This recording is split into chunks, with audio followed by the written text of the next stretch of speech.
Madam President, Excellencies, distinguished judges, speakers, Professor Freestone, dear colleagues, ladies and gentlemen. I wish to launch the World Oceans webinar here from the WMU and the special book launch for the Ocean and Climate Challenges, Seeking Sustainable Solutions. My name is Elnaz Bajandi and I'll be facilitating this webinar. Before we make the official opening, I would like to share a few practical matters. You'll find the program and the speakers' biographies on the events page, and you will have the ability to share your questions to the speakers as well as the panelists in the panel session in the Zoom Q&A function. So should you have any questions addressed to the speakers, please feel free to use the Q&A function at Zoom. The Q&A facilitators will be using this to share the questions to the speakers. On this note, without further ado, I will be handing over the floor to Professor Barnes, who will open the webinar accordingly. Thank you very much, and happy Oceans Day.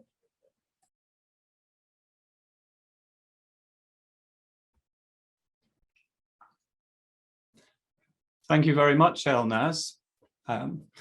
Your Excellencies, distinguished speakers and participants, it's a real honor and a privilege to open this webinar alongside Professor Long.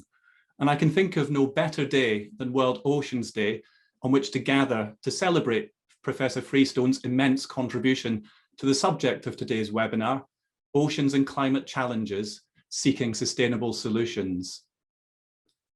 When I began preparing my introduction to our webinar, I struggled to find the right words to frame what I wanted to say. This is because, although we're here to celebrate David's contributions to oceans and climate law and to share something of our book, it remains the case that we still have so much work to do.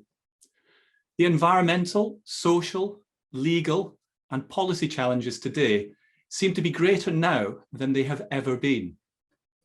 Sea level rise, ocean warming and acidification, continued overfishing, pollution and eutrophication of the sea, inequality in access to resources, human rights abuses at sea. The list of challenges go on. Of course, these challenges are also a matter of perspective. On World Oceans Day, it's clear that the oceans are much more prominent in both public and private thought. And as Professor Freestone recognizes in his work, our responsibility as researchers is to reveal the truth about the scale and the complexity of the challenges that human action has wrought on our planet. As academics, we might think of ourselves as problem solvers, but the truth is that more often than not, we're problem makers, holding up a mirror to society. But we cannot and should not shy away from this responsibility to reveal and help understand the challenges that we must face together, and if we can, to offer up solutions. In this respect, the title of today's event was carefully chosen. We are seeking sustainable solutions. It is in this sense of a common concern that brings me to our book, Frontiers in International Environmental Law, Essays in Honour of Professor Freestone. In this book, we use the idea of a frontier as a way of thinking about challenges of oceans and climate law, to think about who acts, about how they act, where they act, and why. It is impossible to do justice to the full extent of our authors' fine contributions, but you will hear from some of them shortly. But if I can offer just a few insights into the book. In the opening chapters of our book, David Dixon and Charlotte Streck consider respectively the exploitation of oil in East Timor and the role of non-state actors in the climate regime. They both highlight the key issue of accountability, the accountability of different actors, states, individuals, corporations, and even civil society. And they emphasize the importance of due process and transparency. But for me, this call for accountability runs through all of the chapters in the book, including, for example, Amrisha Pandey and Surya Sabedi's chapter on holding states responsible for harm caused to community interests in the marine environment, and David Bolton's chapter on stewardship of the Sargasso Sea. And it's also echoed in our concluding chapter on the Anthropocene, where Ellen Hay ends with the stark observation that when we are presented with the fact that we live in an era where human activities profoundly influence global systems, this demands that we adjust our behaviours. So on reflection, our authors might be troublemakers, but I think troublemakers in a positive sense. When you read the book, I think you'll find that honest mirror being held up against society, but you'll also find much by way of positive contributions and about how we can and should move forward to address the oceans and climate challenges that we face. So enough of me, and I would like to hand the floor to Professor Long. Thank you very much, Richard. Good afternoon, good morning to David and his family in particular, and his colleagues in the United States, and of course, good evening to our alumni and others joining us from Asia and the Pacific region. Distinguished judges, ambassadors, ladies and gentlemen, thank you for joining this global webinar. First and foremost, happy World Oceans Day 2021. At a personal level, it's wonderful to be part of this webinar. We have a global audience. We wish to say a very warm welcome to David's family, as well as everybody else in the oceans community. On this occasion, we would also like to acknowledge the stellar work of the Nippon Foundation in mobilizing resources in the global response to the pandemic, both in Japan and further afield. Turning to today's topic, oceans and climate challenges, seeking sustainable solutions. Apart from the current pandemic, surely there's nothing more pressing for humanity in the 21st century. We're going to listen to some of the scientific evidence this afternoon. And one of the findings is the global community stands to lose the benefits of the ocean due to the adverse effects of human-induced climate change. In light of these grim findings, we need to listen very carefully to our distinguished contributors, particularly Professor Freestone in his keynote address, as well as to our eminent jurists from the International Tribunal for the Law of the Sea. As the global economies open up, we also need to heed their advice on building back better and building back more sustainably. To set our discussion in motion, there is no higher honor than to call upon our inspirational leader at the World Maritime University, Dr. Cleopatra Dumbia Henry, to deliver her welcoming remarks. Madam President, you have the floor.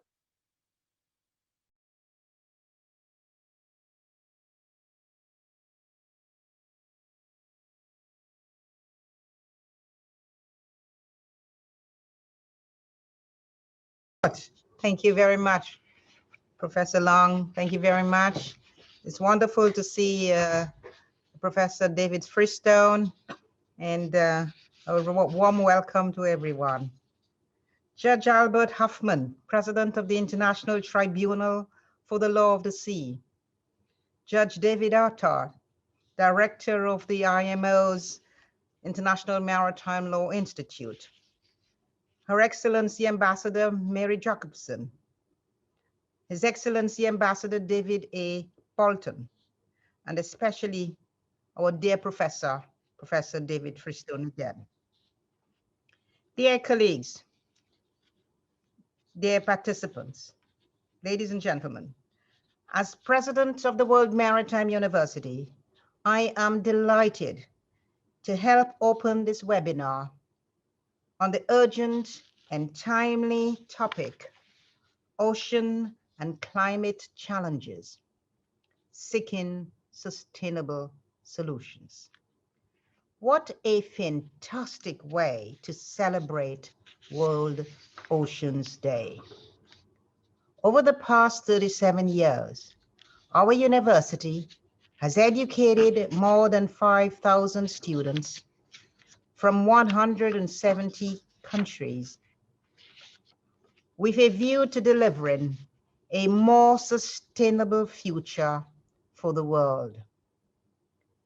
We have a very special mandate recognized by the United Nations General Assembly to inspire a new generation of maritime and ocean leaders through education, research, capacity building, and outreach activities.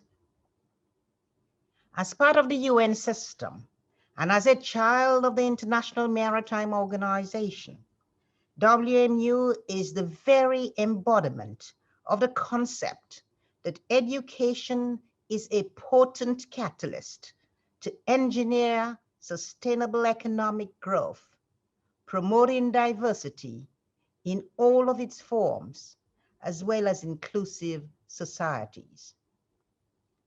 Thus, it is entirely fitting that we are gathered here together on this auspicious day to celebrate the outstanding contribution of one of the leading scholars in ocean governance around the world, and dear colleagues, to many of you as well as the WMU Sasakawa Global Ocean Institute of the World Maritime University.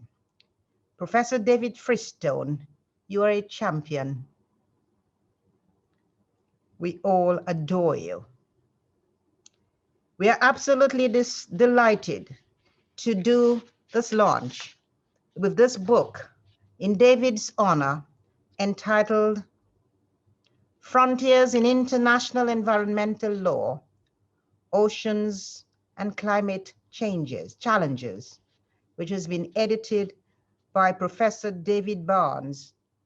And I am very happy to say WMU's own professor, Professor Ronan Long. The concept of the frontier is profoundly appropriate. It is appropriate as it is one that frames Professor Freestone's long-standing work, not only as a senior member of staff at the World Bank and pioneering scholarship as a leading academic, but his work as one that inspires us all. The volume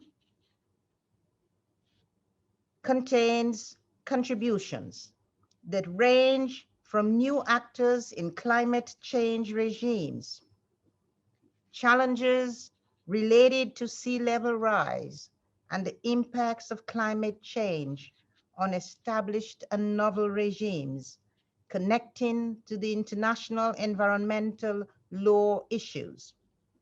Surely, this volume could not be more timely and will undoubtedly be of great interest to all of those concerned with a sustainable future for the maritime and ocean sectors in line with the 2030 Agenda for Sustainable Development. David, we wish to thank you for your immense contribution to ocean sustainability, something that we at WMU have a deep and abiding commitment to follow you under and with your leadership. We thank you for your support in establishing and helping us to do so the WMU Sasakawa Global Ocean Institute, which has thrived over the past 3 years and now undertakes important work on the law of the sea, on ocean governance, gender empowerment in marine scientific research, combating plastic pollution in the Eastern Caribbean, as well as on the regulation of robotics and artificial intelligence systems to undertake inspection and surveys of vessels when in port. The vast majority of our programs and projects address the topic of climate change which is a pressing existential threat to all of us.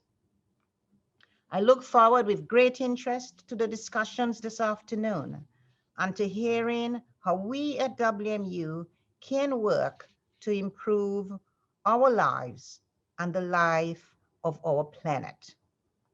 Congratulations, David, and happy World Oceans Day to all. Thank you. Thank you so much, Madam President. Next, I wish to introduce a long-standing friend and supporter of our university, Ambassador Marie Jacobson, a Principal Legal Advisor on International Law at the Ministry for Foreign Affairs of Sweden.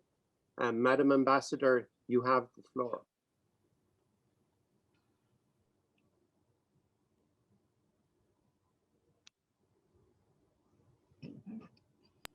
You were muted? Okay. Do you hear me now? Yes. Good. Thank you. So, thank you very much. I can't say how very honored and glad I am to join the WMU president in making the welcoming remarks on this important World Ocean webinar on the World Oceans Day.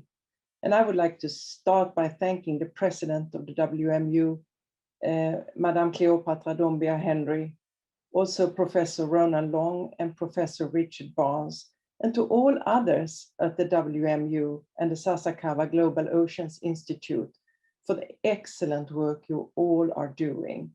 Sweden is very proud of being the host nation of this truly universal global university. I am very well aware that the focus of this webinar is on the ocean and climate changes.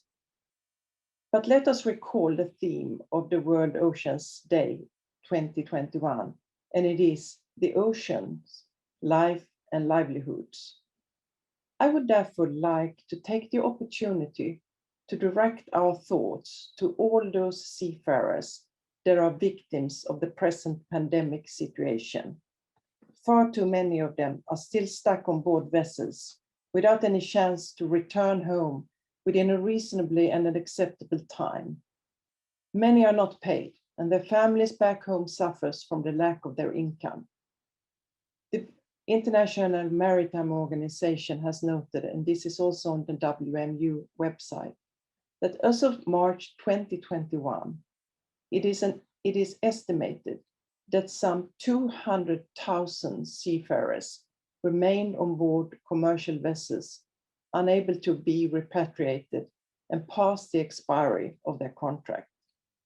But as the UN Secretary General Antonio Guterres has said, is that as we work to end the pandemic and build back better, we have a once in a generation opportunity and responsibility to correct our relationship with the natural world, including the world seas and oceans.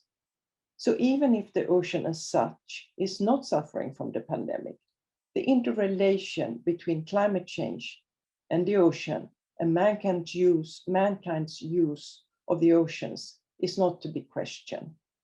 And this is why the theme of this webinar is of particular relevance. What are the relationships between the oceans and climate change law? How can the work of the United Nations International Law Commission contribute to mitigate the risks and consequences of sea level rise? What are the implications of climate emergency and for their exploitation of seabed minerals? And least but not last, what is the role of private actors? We will soon hear more about this from the excellently composed panel, and I'm very convinced that when this webinar is closed, we will be both wiser and more energized. Now, the peak of the webinar is, of course, the book launch of Frontiers in International Environmental Law, Oceans and Climate Challenges. And as President Dombia Henry said, it is a book in the honor of Professor David Freestone to celebrate his contribution to our understanding of international environmental law, particularly law of the sea and climate law. It is indeed a well-deserved fellowship, a genuine Liber Amicorum. Professor Freestone, David, has been our light in understanding this relationship. Throughout his career, he has helped us to see, to understand, and to act in favor of the protection of the ocean. He has enlightened us, he has guided us, he has given us hope that something can be done. David is very creative, as we all know, and he gets things done, such as the Sargassum Sea Initiative and the Hamilton Declaration. For anybody like myself, who has been brought up in the southern part of Sweden, with its eel fishing traditions, the reference to the Sargassum Sea immediately catches attention. Sargassum Sea is, of course, the spawning grounds for the European eels. And what happens in the Sargassum Sea has consequences for us up in the north. And it is so typical of David's work to see the whole and not just the parts. The editors of the book, Professors Richard Barnes and Professor Rona Long, has done an excellent work in collecting articles that are covering frontiers and relationships. It is an impressive book. It is a book of hope. And I'm glad it's going to be accessible in an open access format. So I agree with the president. What better way could there be to celebrate the 2021 World Ocean Day? Thank you very much. Thank you very much, Madam Ambassador.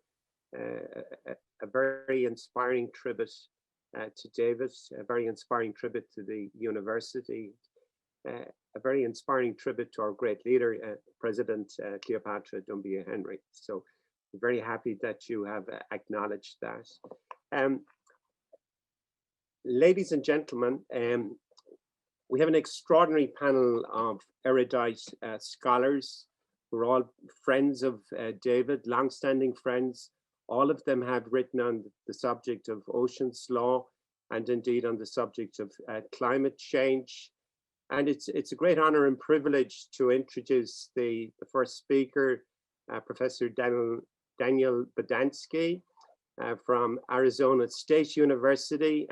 Daniel has actually spoken at a number of our first conference here at the university on the issue of climate change and oceans just prior to the institute being established. So you're very welcome back remotely. Dan, I wish you were here in person with us in Malmö on this beautiful afternoon, but you could not be more welcome remotely.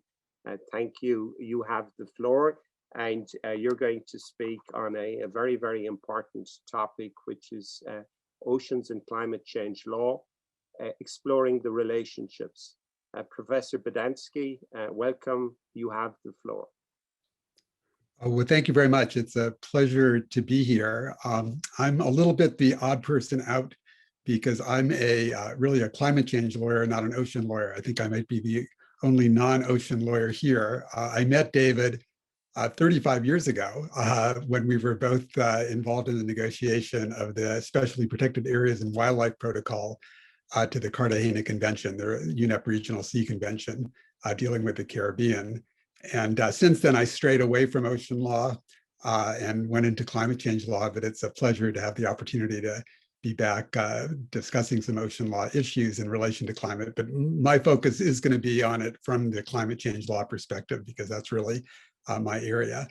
I wanted to share my screen. I guess I can now. Good. So I'm going to be discussing really from a very broad perspective from the 30,000 foot level, climate change law and the ocean. And it's going to be more from the perspective of the climate change law than from the perspective of ocean law. So physically, of course, there are huge linkages between climate change and the ocean. Physically, the climate and ocean systems are highly interconnected. The ocean, on the one hand, plays a central role in the climate system, helping to moderate climate change. And just a few figures, the ocean absorbs greater than 90% of anthropogenic global warming. Most of the warming has been absorbed by the ocean. Without the ocean, the warming would have been much, much more severe than what we've already experienced. And the ocean also absorbs about a quarter of anthropogenic CO2 emissions. So the ocean plays a huge role in terms of moderating climate change. The climate system, though, has not been equally beneficial to the ocean. The effects of all of the help that the ocean has been giving to the climate system have redounded to the detriment of the ocean. Climate change is having huge impacts already on the ocean and will continue to have more impacts, both as a result of warming and then the absorption of carbon dioxide by the ocean, causing ocean acidification. And this has a series of cascading impacts on the ocean: sea level rise, more intense weather events, changing distribution of marine species, coral bleaching, and then these ultimately have effects on humans in terms of new navigation routes, changing baselines in maritime zones, coastal flooding and erosion, displacement of people as a result of that, intrusion into groundwater, and so forth. So huge physical interconnections between the climate system and the ocean system. This is showing the impacts and risks to various ocean ecosystems from climate change. And you can see warm water corals is the most affected by climate change. It's estimated that with 1.5 degree warming, there'll be 70 to 90% loss of warm water corals, and at 2 degrees centigrade warming, 99% loss. So huge impacts on a variety of ecosystems, but in particular corals. But despite these very significant interconnections between the climate system and the ocean system, climate and ocean governance have until recently been largely disconnected. And I think this is reflected not only in the governance frameworks, but also in terms of lawyers. David was one of the first to actually bridge the gap between ocean law and climate law in an article he wrote more than a decade ago. But there hasn't been as much focus by lawyers on the interconnections, at least until relatively recently. And that's why this book is such an important contribution in terms of helping to bring the two systems of law together. So there's been a criticism for many years that the UN climate regime neglects the ocean. It was been called the great forgotten element in the UN climate change regime some time ago. David himself once referred to it as the Cinderella of the climate regime. It was never invited to the ball. A nice turn of phrase by David.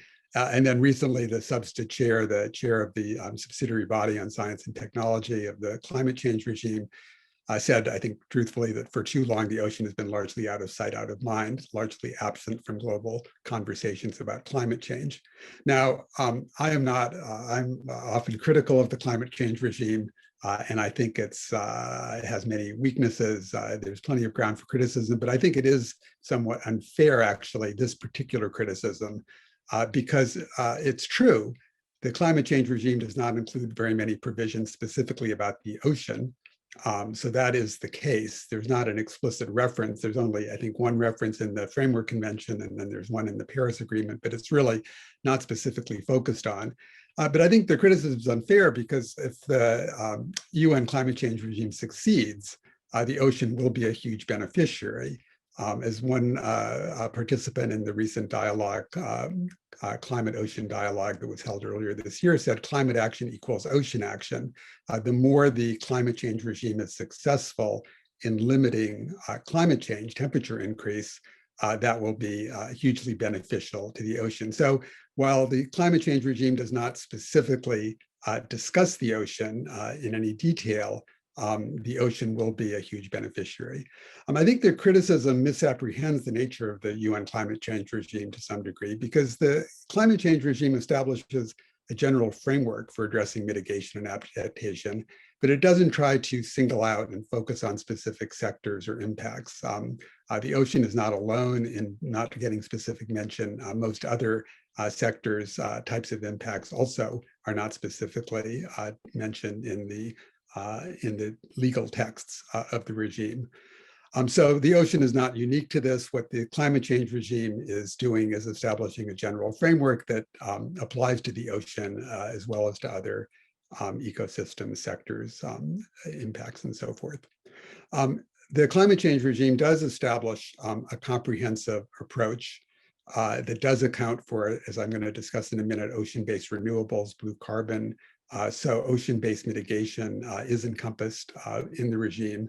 And the UNFCCC, the climate change regime, also recognizes the importance of the ocean sink. So on both the mitigation and the adaptation side, I think the climate change regime does encompass ocean mitigation and ocean adaptation.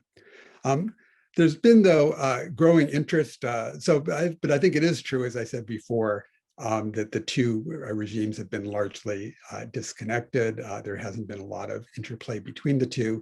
Over the last decade, that's changed significantly, starting with the Modano Declaration back in 2009.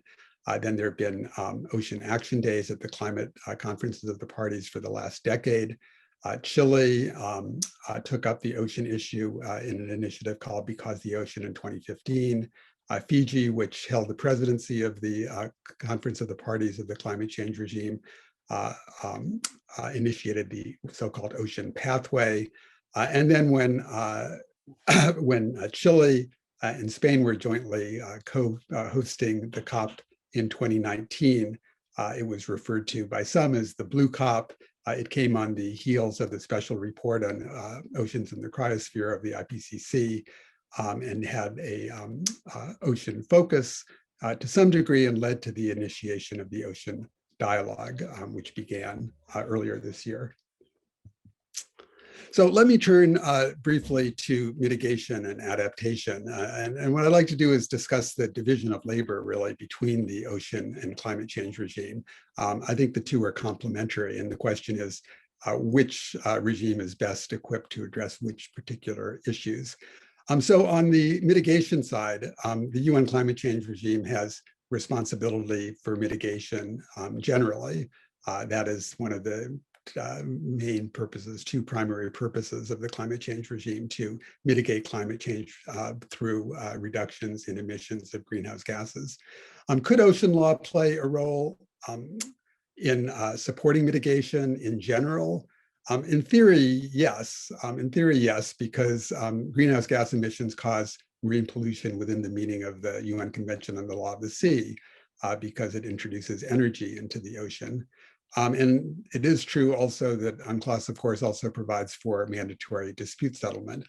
But I think in practice, it's not a fruitful avenue to try to pursue general climate change mitigation through the ocean regime. UNCLOS doesn't add in any significant way, in my view, to the existing obligations under international environmental law and the Paris Agreement that states are subject to. So the fact that greenhouse gas emissions cause marine pollution, I don't think meaningfully adds to the substantive obligations of countries to reduce their emissions of greenhouse gases. What the Law of the Sea Convention does add is a dispute settlement system, but I think that is unlikely in practice to be effective in changing the behavior of the key actors such as China, the US, and other major emitters. So while I think in principle, the ocean law could play a role through dispute settlement, I think in practice, really, if we are going to be successful in getting countries to reduce their emissions of greenhouse gases, it's going to need to be through the negotiating process. That's the central purpose of the UN climate change regime. There's been increasing focus in recent years on ocean-based mitigation. Most mitigation focus has been on land-based mitigation, mitigation of emissions on land, but an increasing focus on ocean-based mitigation, mitigation from international shipping, offshore renewables, wind in particular, but also tidal energy. And then there's also been increasing emphasis on so-called blue carbon, on ocean ecosystems that remove carbon dioxide from the atmosphere, such as mangroves, salt marshes, and seaweed farming. And recently, the high-level panel on a sustainable ocean economy commissioned a report on ocean-based mitigation that estimated significantly higher potential for ocean-based mitigation than I think had previously been believed. So they estimated that potentially one could reduce emissions, net emissions. So this is both reducing emissions and enhancing sinks. 3.5 gigatons of carbon dioxide equivalent by the year 2030 and 11.8 gigatons carbon dioxide equivalent by 2050. And this is obviously not going to be sufficient, but it's going to be, could play a significant role in reducing the emissions gap between the pathway we're currently on and the pathway necessary to limit temperature increase to under 1.5 degrees, which is one of the goals of the Paris Agreement. About a fifth of the emissions gap that currently exists could be closed through ocean-based mitigation, according to the estimates of this report commissioned by the high-level panel. I think there may be some double accounting here. I have some questions about whether this is maybe a bit over-optimistic about what ocean-based mitigation could deliver, but I think the bottom line is it can deliver more, according to this report, than many people had previously thought. Ocean-based mitigation, though, I think largely is addressed through the UN climate change regime. So one of the main kinds of ocean-based mitigation would be enhancing blue carbon, enhancing sinks of carbon dioxide in coastal waters through seagrasses, mangroves, salt marshes. Over 150 countries have at least one blue carbon ecosystem. Many have all three of these different kinds of ecosystems in their coastal waters. These can be addressed under the Paris Agreement, and some NDCs, nationally determined contributions, already do include them.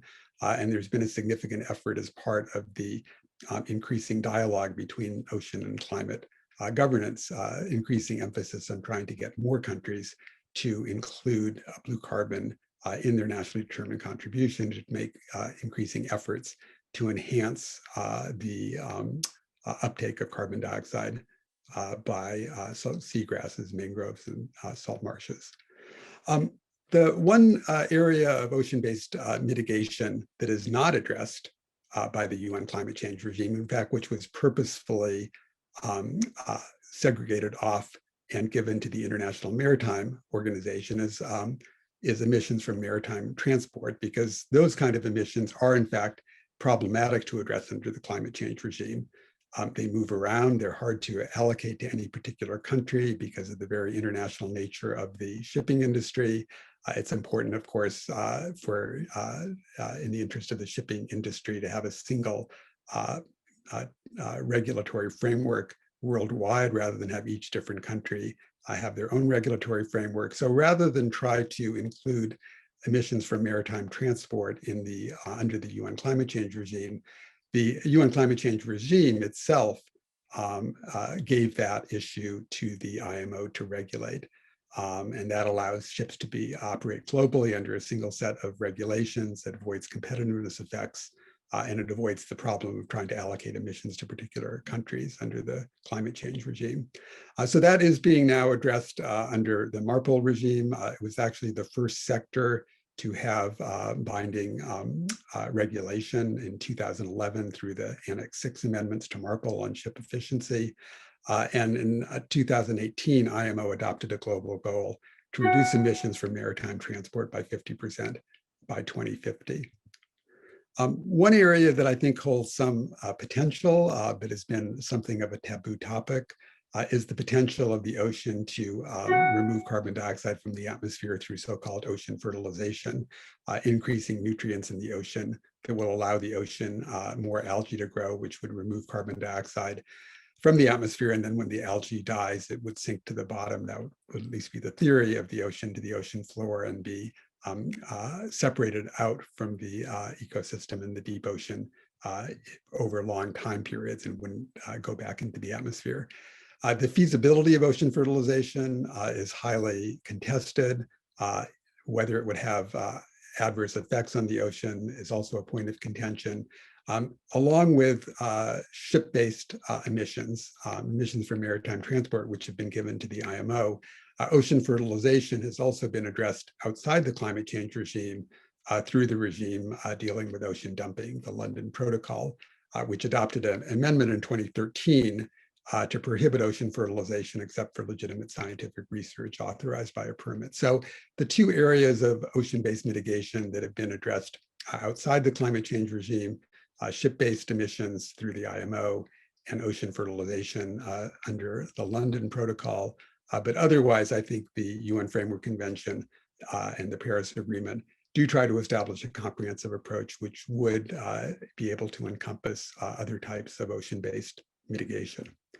So let me finally turn to adaptation briefly. Adaptation, to some degree, I think has been the poor relation in the climate change regime, even though there are a lot of words included in the various climate agreements about adaptation. It has generally, I think, received less attention under the climate change regime than mitigation. I think for really two reasons. One is that countries have an individual incentive to adapt to climate change, so there's less need for collective action. In the case of mitigation, you need to have collective action because if one country reduces its emissions, it doesn't solve the problem unless other countries also reduce their emissions. But in the case of adaptation, the benefits from adapting largely go to the country taking action, so they have an incentive to act. And so the role of the climate change regime in that respect is largely to provide financing and capacity building to give countries the ability to be able to adapt and take measures to adapt that are in their own self-interest anyway. The other reason I think the climate change regime has devoted less attention to adaptation is that a lot of types of adaptation are not climate specific. Adaptation largely consists of reducing vulnerability to risks generally, to increase resilience of countries. And this is not climate specific. This is things like improving one's emergency preparedness, improving one's coastal zone management, taking measures that will limit the adverse impacts of climate change, but will also have much broader impacts on other kinds of risks as well. And so these are in some ways better addressed through the specific regimes dealing with issues like emergency preparedness rather than being dealt with under the climate change regime in particular. Now, if we look at the impacts of climate change on the oceans and ocean adaptation, I think the first of these two reasons why the climate change regime has devoted less attention to adaptation doesn't really apply, because a lot of the impacts of climate change are not going to be on the marine ecosystems of particular countries. It's going to be on the ocean in general, including areas beyond national jurisdiction. So there's not the same individual incentive to adapt that there would be for land-based adaptation. There is a need for collective action. It's not going to be something where countries have self-interest in individually taking action. So there is a need for collective action. The question is, how can the collective action who's best is in the position to take the collective action. And here, I think the second reason why the climate change regime has spent less time on adaptation does apply to ocean adaptation, namely that ocean adaptation is going to largely consist of reducing other stressors on marine ecosystems, reducing overfishing more generally, reducing pollution of the ocean, reducing the way the ocean adaptation, the focus is largely on these other issues, which again are not climate specific. And again, where there are specific regimes in ocean law that already are addressing these issues, which are the ones who are best equipped, I think, really to take action to try to take into account the effects of climate change on the ocean and take adaptation measures. So if we look at just two areas of ocean adaptation, sea level rise and effects on biodiversity, sea level rise, of course, will have impacts on maritime zones, low-lying coastal states. These are already being addressed, including through the work of David himself, through work on the law of the sea about baselines and defining the outer limits of maritime zones. The effects of sea level rise and coastal inundation, best addressed through coastal zone management. And then similarly, the effects of climate change on biodiversity is going to largely need to be through reduction of other stressors, fishing, pollution, the creation of marine protected areas. And this is also, again, being addressed in ocean law through the current negotiations on BBNJ. So I think there's really, in some ways, a division of labor, which is already reflected in existing work, which makes sense, where the climate change regime is largely focused on mitigation, reducing emissions, which will have huge benefits for the ocean as well as for other ecosystems, and where adaptation is largely addressed through ocean law. Now, let me finally just close with two thoughts about what more the climate change regime itself could do to address ocean climate linkages, what might be done to have climate change regime better address these impacts. So one, I think, is to rethink a little bit how we intercalibrate the impacts of different greenhouse gas emissions. Currently, emissions of different greenhouse gases are compared purely based on their effects on temperature in terms of what's called a global warming potential. So we compare the effects of carbon dioxide with methane in terms of the effect on temperature increase. But this ignores the specific effect of carbon dioxide on the ocean in terms of ocean acidification. So I think in addition to a global warming potential metric to compare emissions of different gases, having an ocean impact metric to compare gases would make sense as well. And then secondly, the climate change regime has enormous political capital. And so I think having the climate change regime focus attention on adaptation in areas beyond national jurisdiction, which aren't addressed by national adaptation plans, I think the climate change regime could play an important role in raising the profile of that issue. So those are two thoughts about what the climate change regime could do additionally to address ocean issues. But I think in general, the division of labor that we see currently does have a rationale and does make some sense. So thank you very much for your attention. And thank you very much. Wonderful presentation, wonderful timing. And I'm really pleased that you highlighted the work of Fiji on the ocean pathway, on convergence of oceans and climate-related issues. Likewise, I'm very pleased to hear that you flagged the important role that the dispute settlement bodies, including ECLAS, can play in relation to contentious proceedings and indeed advisory proceedings. And perhaps this is something that our distinguished panelists from the tribunal may take up in their interventions. And of course, lastly, it is wonderful that you've highlighted the biodiversity beyond national jurisdiction negotiations and the issue of adaptation in areas beyond national jurisdiction. There is an opportunity for the global community to bring this process to a very successful conclusion at the fourth session of the Intergovernmental Conference. And of course, we would call upon everybody across the world to support that process. Perhaps finally, you raised the issue of sea level rise, and it's an acute issue, and it leads directly to our second speaker this afternoon, a long-standing friend of our university, Professor Nilofer Oral, Director of the Center of International Law in Singapore, who is joining us this afternoon from Geneva.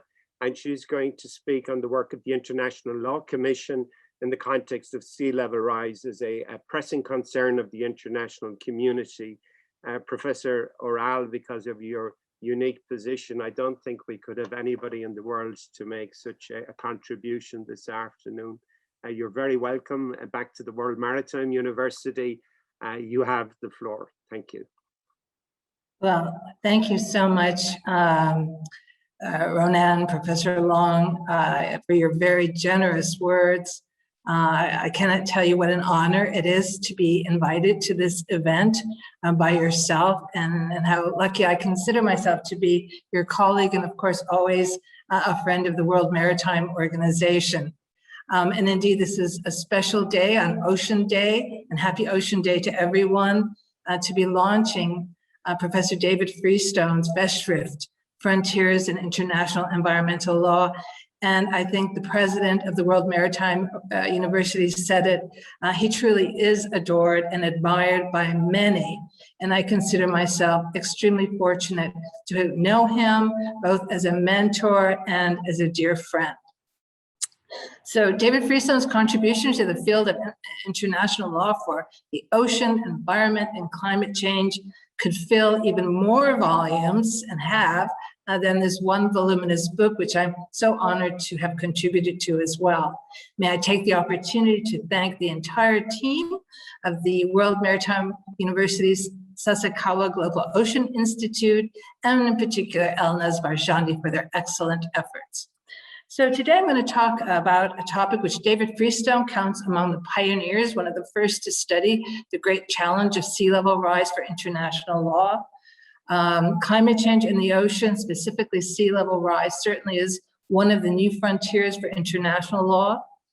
It was not foreseen as a factor during the negotiations of the Law of the Sea Convention, and really didn't come to the stage until after the Law of the Sea Convention was adopted in 1982. Indeed, we have amongst us Judge David Attard, who really was the first, or among the first, certainly in 1988, to bring to the attention of the world through the General Assembly the threat of climate change. Now, moving some years forward, the question of sea level rise in relation to international law was taken up by the International Law Association, and I believe in 2012. And David currently serves as the co-rapporteur for the ILA Committee on International Law and Sea Level Rise. And its work has been quite influential in many ways, in particularly raising awareness of the international law challenges created by sea level rise. But today I will speak about the work of the International Law Commission on sea level rise in relation to international law, of which I'm very pleased and honored to be a member. And we placed it on our current work agenda in 2019. So not everyone in the audience may be familiar with the ILC. So first, the International Law Commission is a subsidiary body of the General Assembly, and it has a mandate for the progressive development of international law and its codification. What's important is the work of the Commission goes directly to the General Assembly, and the work of the Commission is reviewed and commented on by the Sixth Committee, which is the legal committee. So while the Commission is an independent expert body under the General Assembly, the views of states are very important and shape the work of the Commission. And perhaps also the work of the Commission can also influence the views of states. Indeed, the role of states is one of the reasons for the authoritativeness of the work of the Commission. Reactions of members of the Sixth Committee help provide indication of state practice or evolving state practice as well. Now, the timeline for the Commission taking up the topic of sea level rise was pretty quick, 2 years from the start to the publication of the first issues paper. However, I should point out that the Pacific Island states, in particular, had made several statements at the United Nations beforehand, requesting the Commission to take up the issue of sea level rise. Then in 2018, the Commission received a direct request from the Federated States of Micronesia, pursuant to Article 17 of the ILC statute, to place the topic of sea level rise on its working agenda, which we did. Although I should say there was already an initiative underway within the Commission to take up the topic. Now, the reaction from the Sixth Committee to the decision of the ILC to place the topic on its long-term work program was overwhelmingly supportive.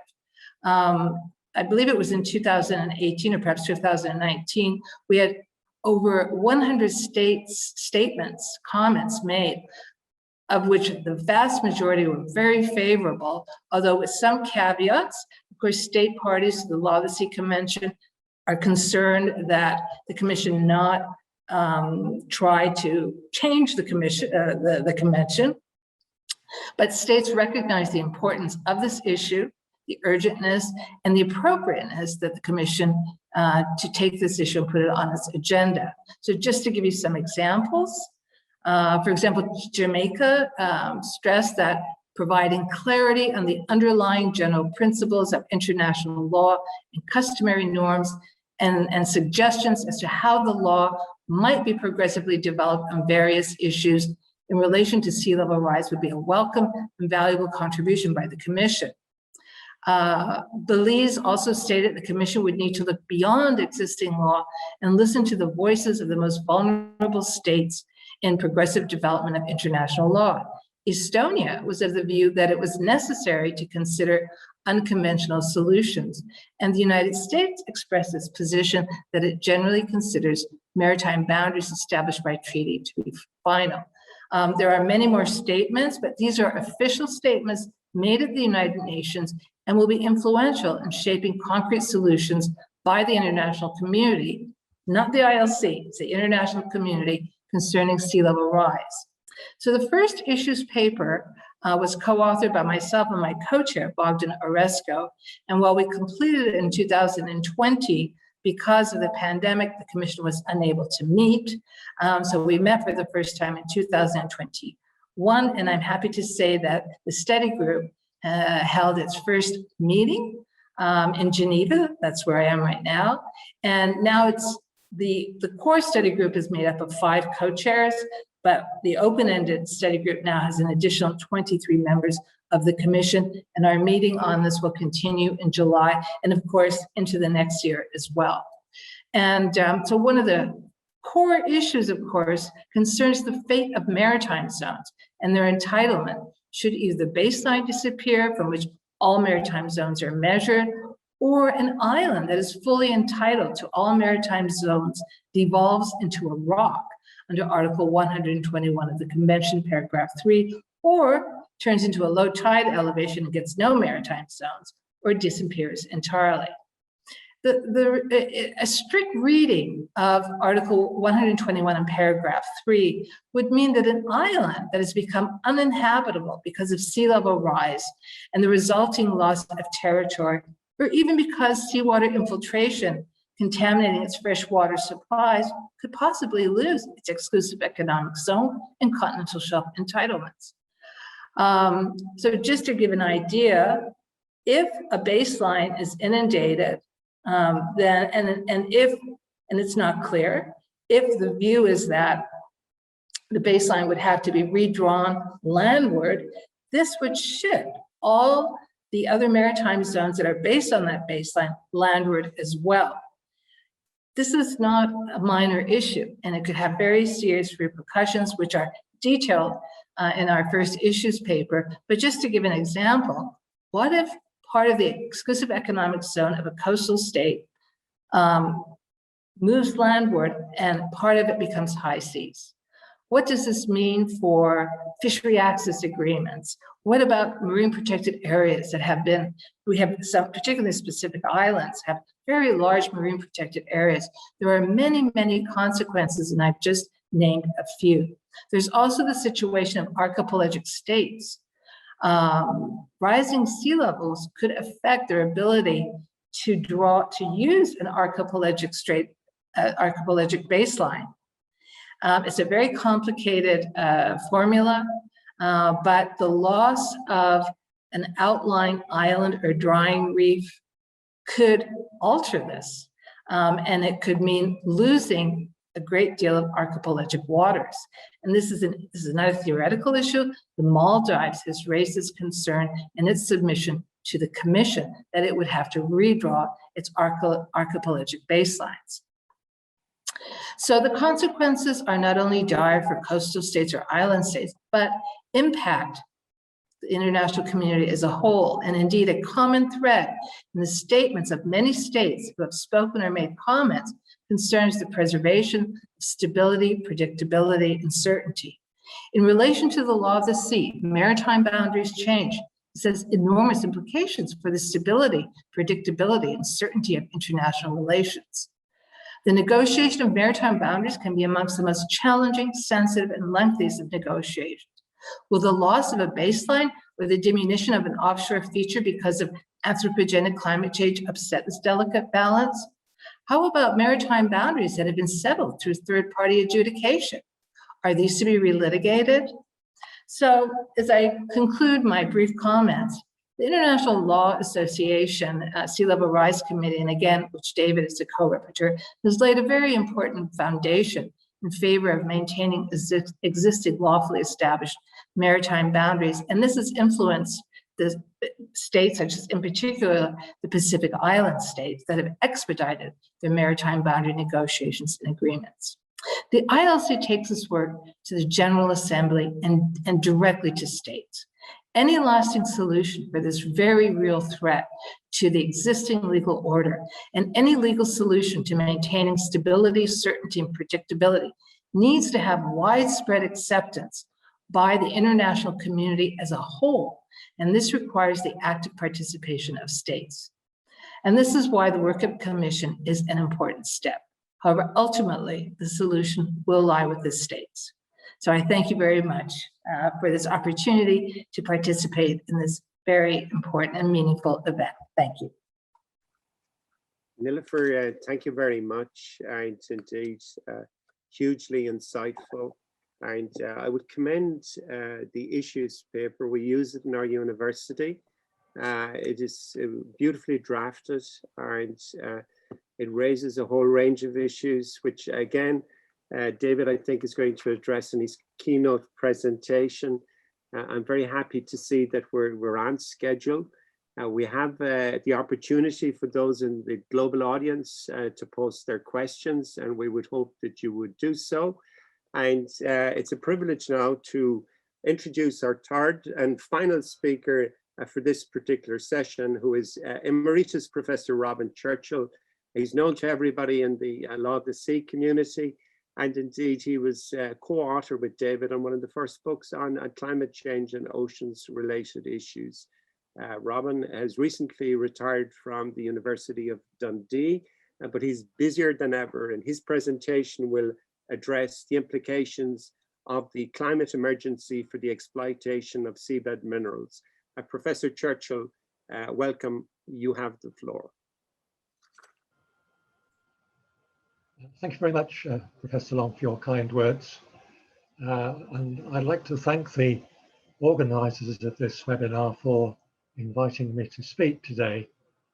I'm very pleased to be able to do so, and also very honored. And it's a particular pleasure to do this for a seminar in honor of David Freestone, whom I have had the great privilege of knowing for some 35 years now, and our paths have interacted many times over the course of that period.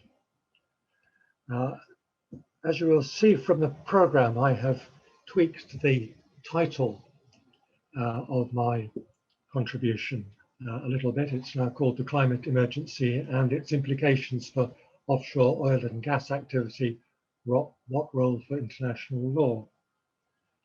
I must confess straight away that this is not the topic on which I contributed to the book of essays in honor of David Freestone, and it is a topic that I hadn't written on before, so I'm taking a bit of a risk, I think, in talking about this, but I hope that what I say won't turn out to be too half-baked, but if it does, then that's the explanation.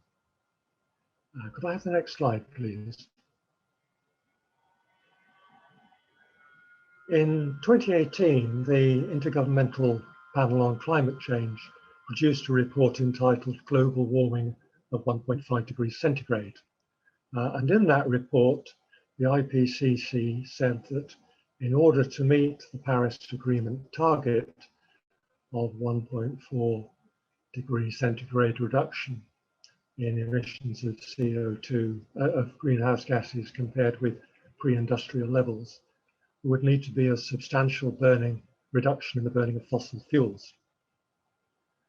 That would mean, therefore, that the production of oil and gas needs to be substantially scaled down between now and 2050. And this applies as much to oil and gas production offshore as on land. We must remember that offshore oil and gas production accounts for roughly 30% of the global total. So this is not some minor contribution that they make, but is an important element in the whole scenario with what happens to fossil fuel production over the coming decades.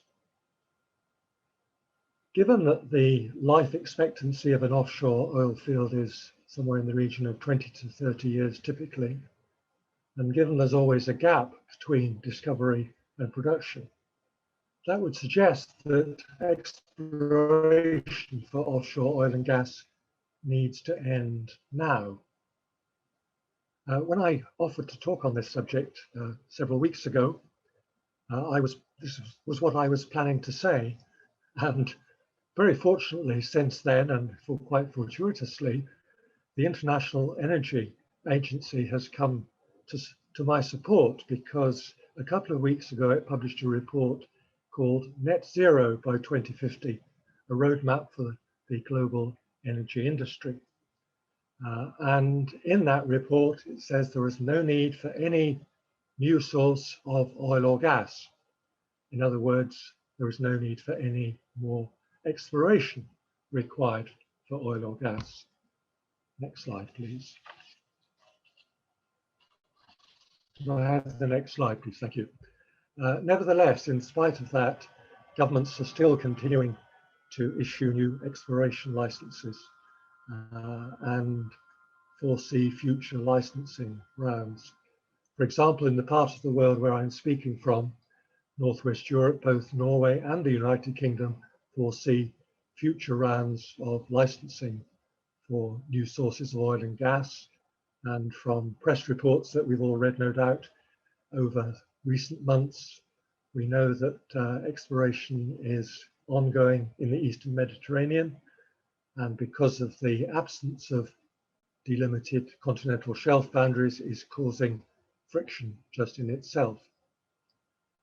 One very welcome development, and going against the general sort of trend to business as usual, is the announcement by Denmark in December last year that it would cease exploration for offshore oil and gas, and that production from its existing fields in the North Sea would end by 2050. Next slide, please.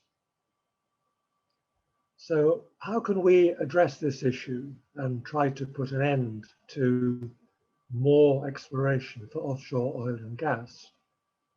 One answer, of course, is to put more pressure on individual oil companies.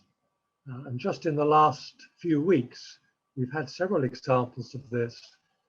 For example, at the AGM of Chevron in May, 61% of shareholders voted in favor of reductions in CO2 emissions, though without any specific target. And at Shell's AGM a few weeks later, 30% of shareholders voted in favor of a resolution requiring Shell to set, quote, inspirational targets, unquote, for CO2 emissions. Obviously, that resolution was lost, but 30% is a significant figure, and it's almost double the percentage of shareholders who voted for a similar resolution last year. So pressure is being put on oil companies, or some oil companies at least, through their shareholders. Also, litigation is being used to try to hold oil companies to account for their CO2 emissions.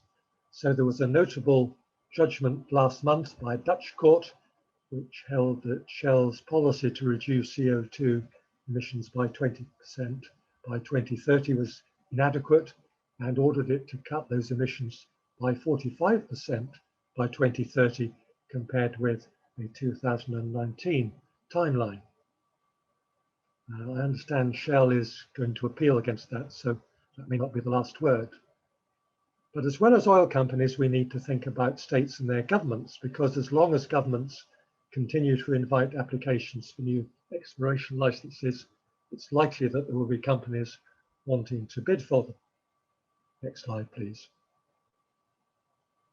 So how can we try to persuade governments to put an end to new exploration offshore for oil and gas? In other words, how can we try to get a moratorium on such exploration?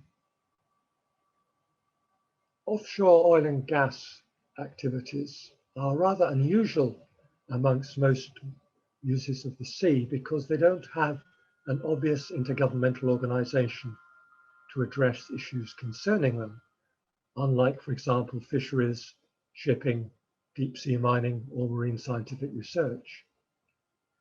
One possibility would be, of course, the climate change regime, but I don't think that that is very well suited to deal with this, partly as Professor Badansky explained, because it doesn't focus on individual sectors. The focus now is on nationally determined contributions under the Paris Agreement, and particularly on what states are offering as their targets for greenhouse gas emission reductions. A ban on exploration doesn't really fit within that kind of framework because if you say you're going to ban new exploration, you cannot say what effect that will have on your CO2 reductions unless you know how much oil or gas might be found and produced if such exploration went ahead. And another possible forum could be regional environmental treaty bodies. Such bodies don't cover all regions, and of those regions that are covered, some 13, only 5 deal with offshore oil and gas in detail. They're largely concerned with direct pollution from offshore oil and gas production platforms and exploration, not with the indirect pollution that results from burning oil and gas subsequently. It's possible perhaps that some account could be taken of climate change through the environmental impact assessments that most of these regimes require, but that seems something of a long shot and would only cover a minority of areas. Next slide, please. So one forum, and perhaps one of the few available forums for trying to introduce a moratorium on future offshore oil and gas exploration, is the UN General Assembly, and particularly through the mechanism of its annual resolutions on oceans and the law of the sea.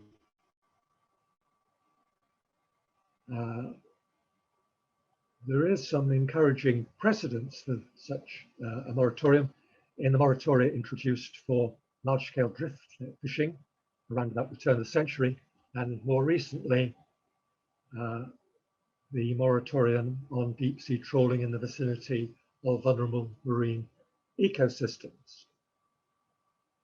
To date, the resolutions of the General Assembly on Oceans and the Law of the Sea note the impact of climate change on the oceans, but they don't refer to marine activities that generate greenhouse gas emissions that cause that impact eventually.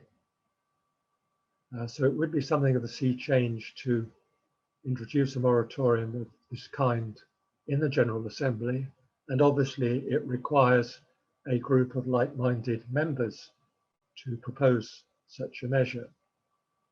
One possibility might be a coalition of EU member states and small island developing states. Next slide, please.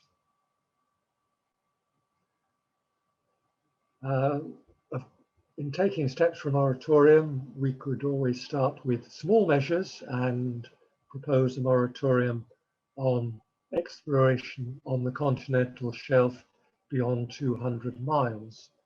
In theory, that ought to be easy to achieve because, as far as I'm aware, there is no exploration currently taking place in that area. If one obtained a moratorium for the continental shelf beyond 200 miles, then the next step would be to get a moratorium within 200 miles. Of course, I realize that there are many limitations in the General Assembly resolution. They're not binding. They would only have persuasive effect on states. And unlike the moratoria on drift net fishing and deep ocean trawling, there's no international organization like the FAO or regional fisheries management organizations to follow up on that. And of course, the moratorium is only a first step. Eventually, we need a commitment by states to phase out production of oil and gas from the offshore fields altogether by 2050. Thank you. Thank you very much, Robin. Again, a wonderfully insightful presentation, and I suppose there's a few issues. Firstly, if we go back to the origins of the moratorium on drift net fishing, that can be traced back to regional practice in the Wellington Convention, if memory serves me correctly. And we've also seen regional practice evolve in relation to sea level rise. So maybe this is something that you might reflect on before we get to our Q&A. This afternoon, unfortunately, our final speaker in the panel can't join us, but what we would like to say is hello to Charlotte, and we wish you were here. And of course, your presentation will be made available on the web. We now have about 20 minutes for a Q&A. I see that there's wonderful questions already posted in the Q&A session. The Q&A will be facilitated by my dear colleagues here at the Global Ocean Institute, Dr. Jen Sun, as well as Professor Clive Schofield. Dr. Jen Sun, of course, is an eminent expert on issues pertaining to oceans and maritime and the Arctic. And Professor Clive Schofield is a notable scholar on issues pertaining to boundaries, and indeed is working extensively in relation to sea level rise. So I'd like to hand the floor over to my two colleagues, Jen Sun and Professor Schofield, to moderate the Q&A. Thank you very much indeed, Ronan. If I can kick off. Jen, I'm sure we'll have a word or two to say shortly, but it's an absolute delight, pleasure, and honor to be part of the project to deliver the volume in honor of Professor David Freestone, a dear friend to many of us, and a close collaborator with many of us. It's absolutely the appropriate day to do so in World Oceans Day, and whether it's good evening, good afternoon, or good night, happy Oceans Day to one and all. What I would say is that I've been involved in multiple press drifts for senior mentors and colleagues. It's a real pleasure to be involved in one where the principal person being honored is actually with us. And I think that's the way to go, frankly. It's much more pleasurable to be involved in that. And David's crossing his fingers. So all appendages crossed, you make it through this webinar, sir. And what we'd like to do now is go to a few questions that have been generated by the wonderful presentations that we've just received. Jen, would you like to say a word or two before we go to questions? Klaus, without taking too much time, good afternoon, good morning to all. Very honored to be here because most of the speakers are those names who I read from a textbook when I was studying. So I'm probably speaking from, if I may consider myself, a different generation. That's it's wonderful to have you all here. And also thank you for, I think this goes beyond David, to all of our participants and panelists. Thank you for all your wisdoms and the knowledge that you shared through your writings and your teaching. Me, as a younger generation coming into this field, very much benefited from your wisdom before. So very honored to be here. And Clive and I will be sharing, picking questions and direct them to you. Thank you.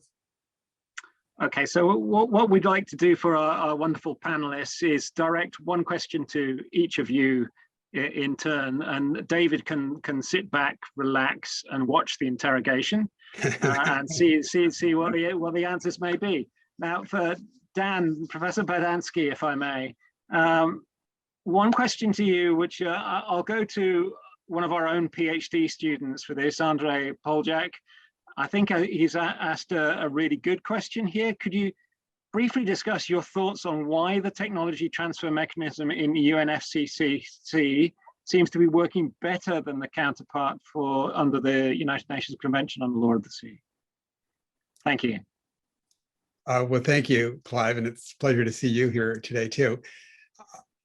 Well, first of all, let me say, I started by saying that I was a climate change lawyer, not an ocean lawyer. So I have to say, if one compares the technology transfer under the Law of the Sea Convention with the climate change regime, one has to be familiar with the technology transfer mechanism under the ocean regime, which I really have to plead some ignorance about that. Let me just comment on the climate change side, and then maybe others can amplify this from the ocean side.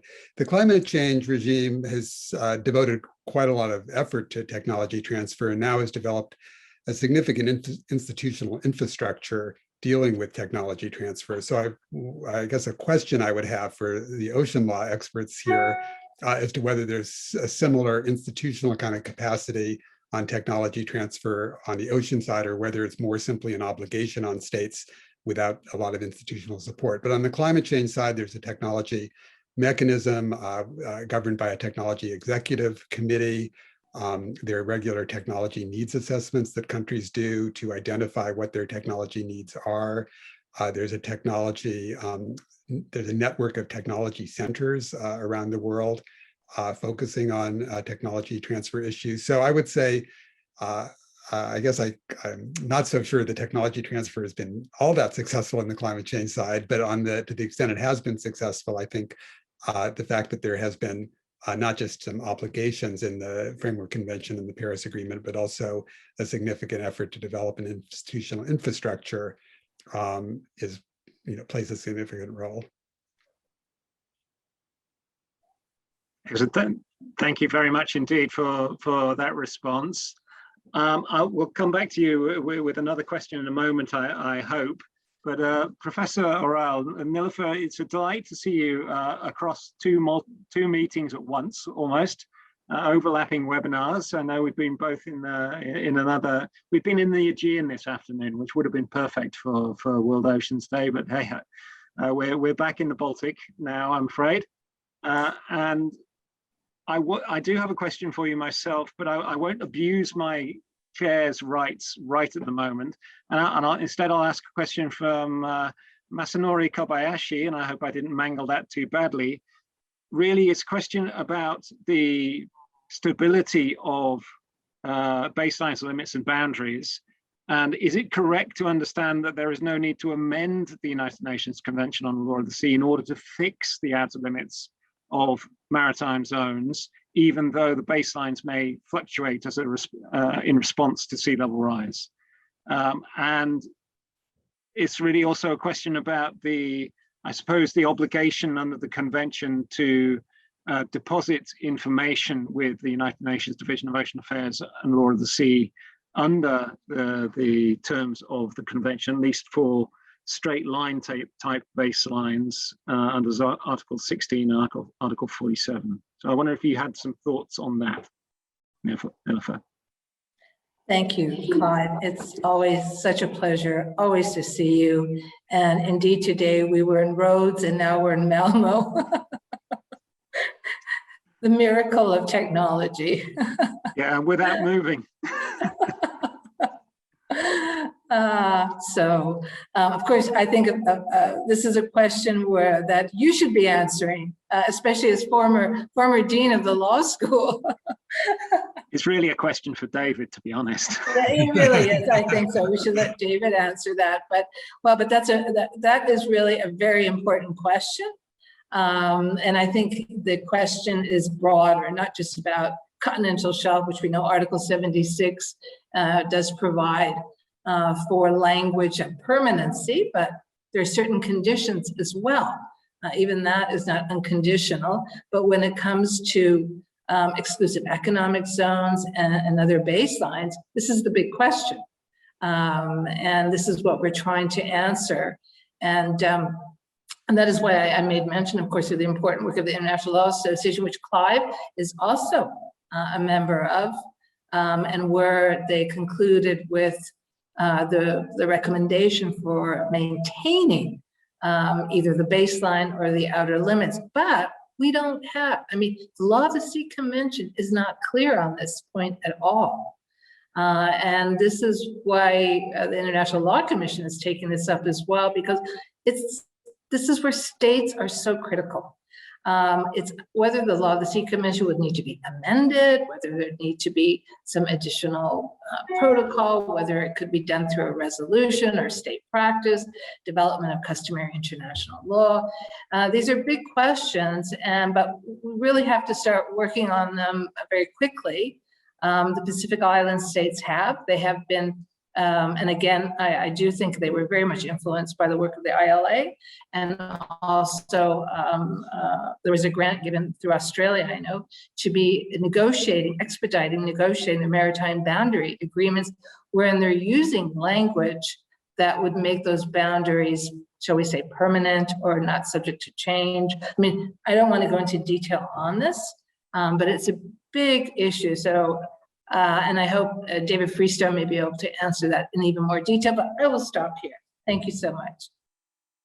Thank you ever so much, Nilofer. I think we could have an entirely entertaining webinar exclusively devoted to this type of issue, and that would be delightful. But what I don't want to do now is pass the baton over to Jen with respect to a question to Professor Churchill.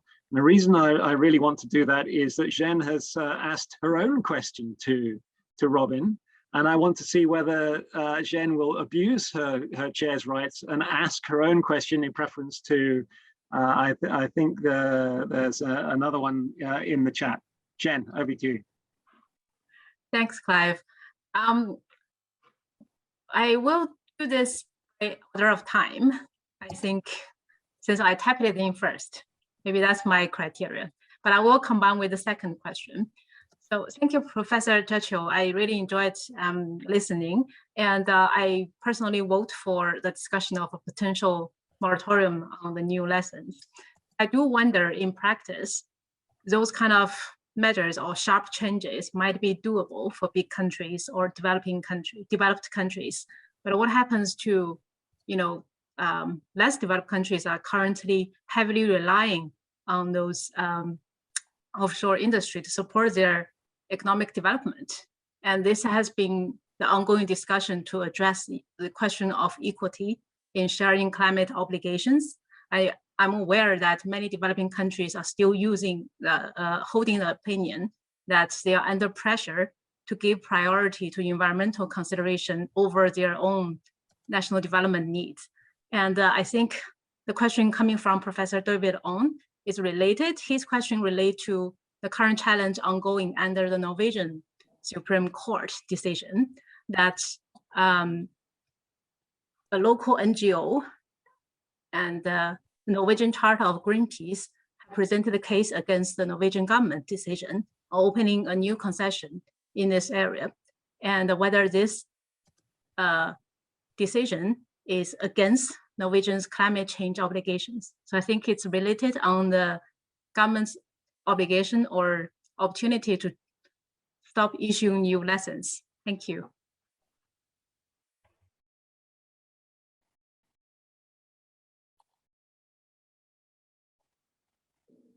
You're muted, Robin. Yeah. Okay, can you hear me? Yes, thank you for those two questions. Yes, I appreciate it is a real dilemma as to what to do about the difference in development between different types of country. And I'm well aware that there are quite a number of developing countries who are very reliant on offshore oil and gas production for their economic well-being. The problem about a moratorium is that it seems to me very difficult to see how you could get a differentiated moratorium. In an ideal world, developed countries would stop production first. That would be the ideal, and less developed would slow down production more gradually. I can't really envisage how one might do that other than by moral exhortation, rather than some kind of urging from some international body, but others may have different ideas about that. But I certainly an issue which needs more thought. But one thing I would say is that if we are serious about tackling the climate, we really have to do something about cutting down on fossil fuels. If you've seen the emission gaps, the annual emission gap scenarios published by UNEP, for example, there is a great gap, an enormous gap between what is required and what states are actually saying they will do. And unless we're all going to go to perdition in hopefully a horribly overheated world, we really have to think very seriously about these issues now. Now, the question about Norway, I have seen the Norwegian Supreme Court's judgment. I went some time ago. I won't pretend that I've read it in great detail, but as I understand it, the essence of the judgment was that the consequences of oil and gas production from the Norwegian continental shelf would not be felt in Norway because they were all for export. And the right to a decent environment under the Norwegian constitution only applies to a decent environment in Norway. And I hope I'm not misrepresenting the Norwegian government here, but if I understand its climate change policy, it is that oil and gas production from the Norwegian continental shelf should not count against Norwegian emissions, because the oil and gas will be consumed elsewhere and will be counted against the emissions of those states where the consumption takes place. There is some force in that argument, but if you're going to apply an argument like that, you must start applying it consistently.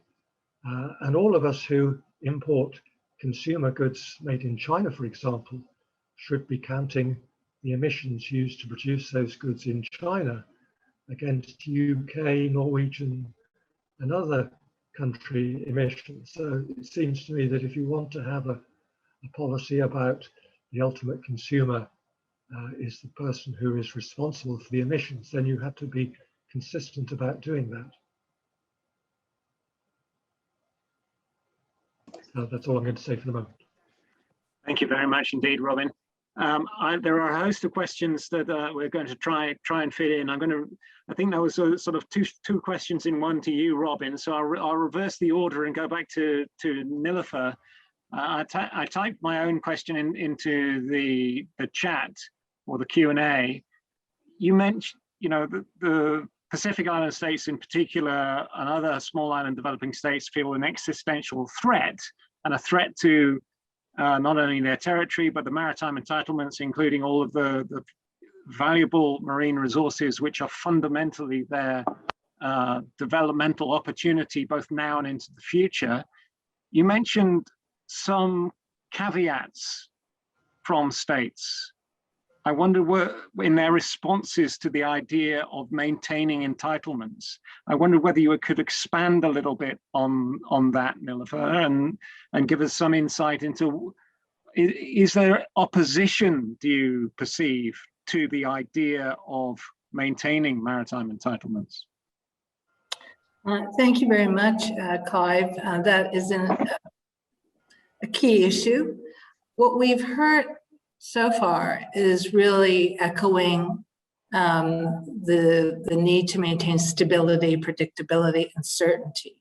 There have been some states that have expressly come out in favor of maintaining, but because we couldn't have the official meeting with the 6th committee in 2020, we weren't able to get into that detail. So hopefully in October, when we have the 6th committee meeting and International Law Week and the ILC meets there as well, we will have more direct responses on that.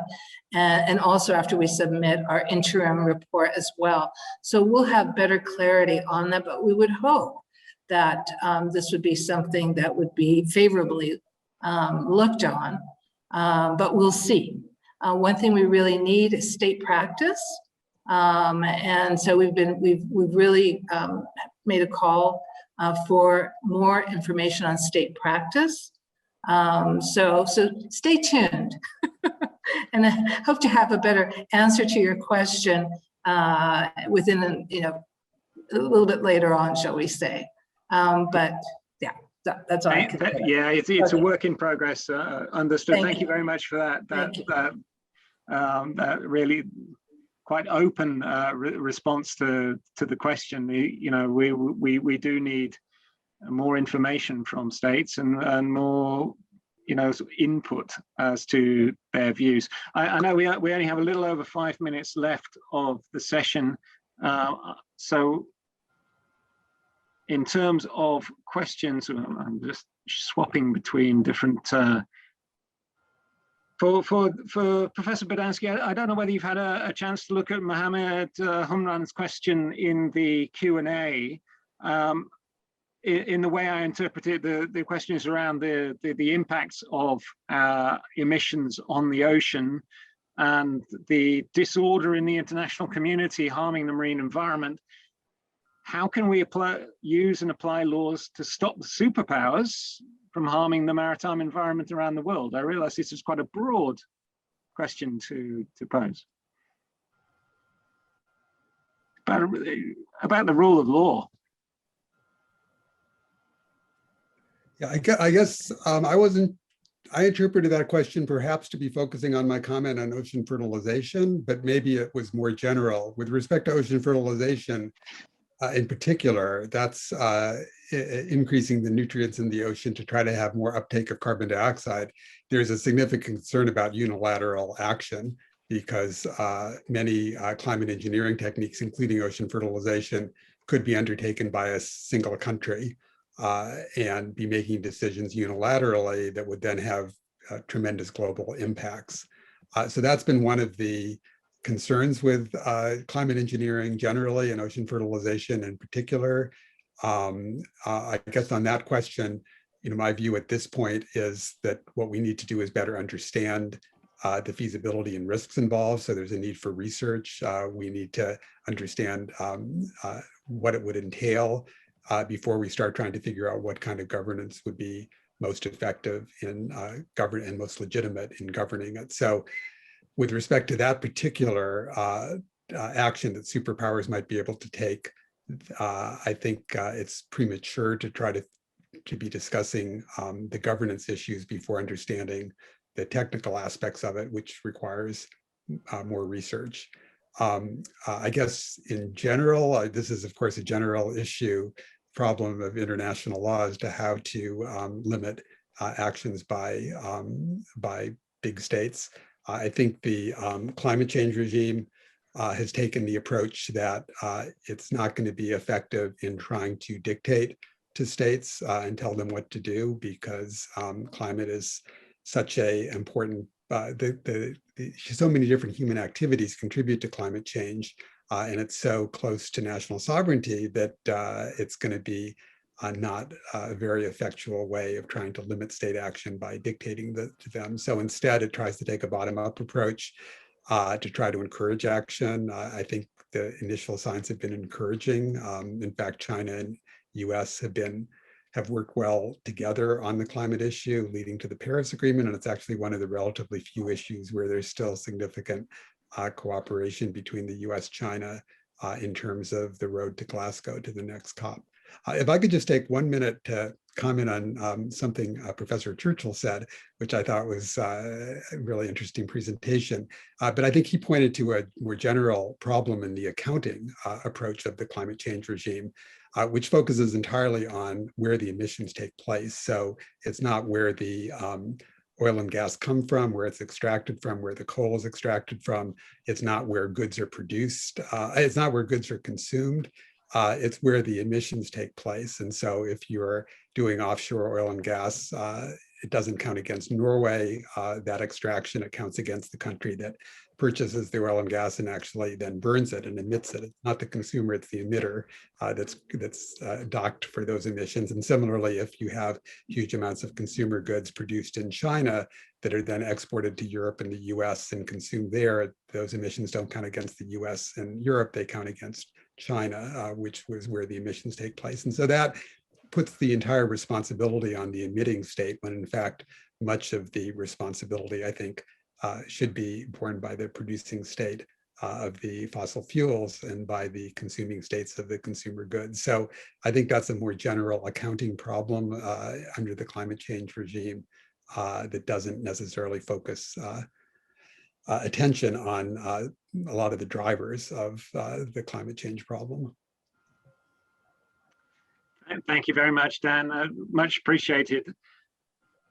We have a couple of minutes left only before the scheduled break, but I think Jen has a high-speed question to add, and hopefully we won't steal more than a couple of minutes from the break for the response from Robin. Jen.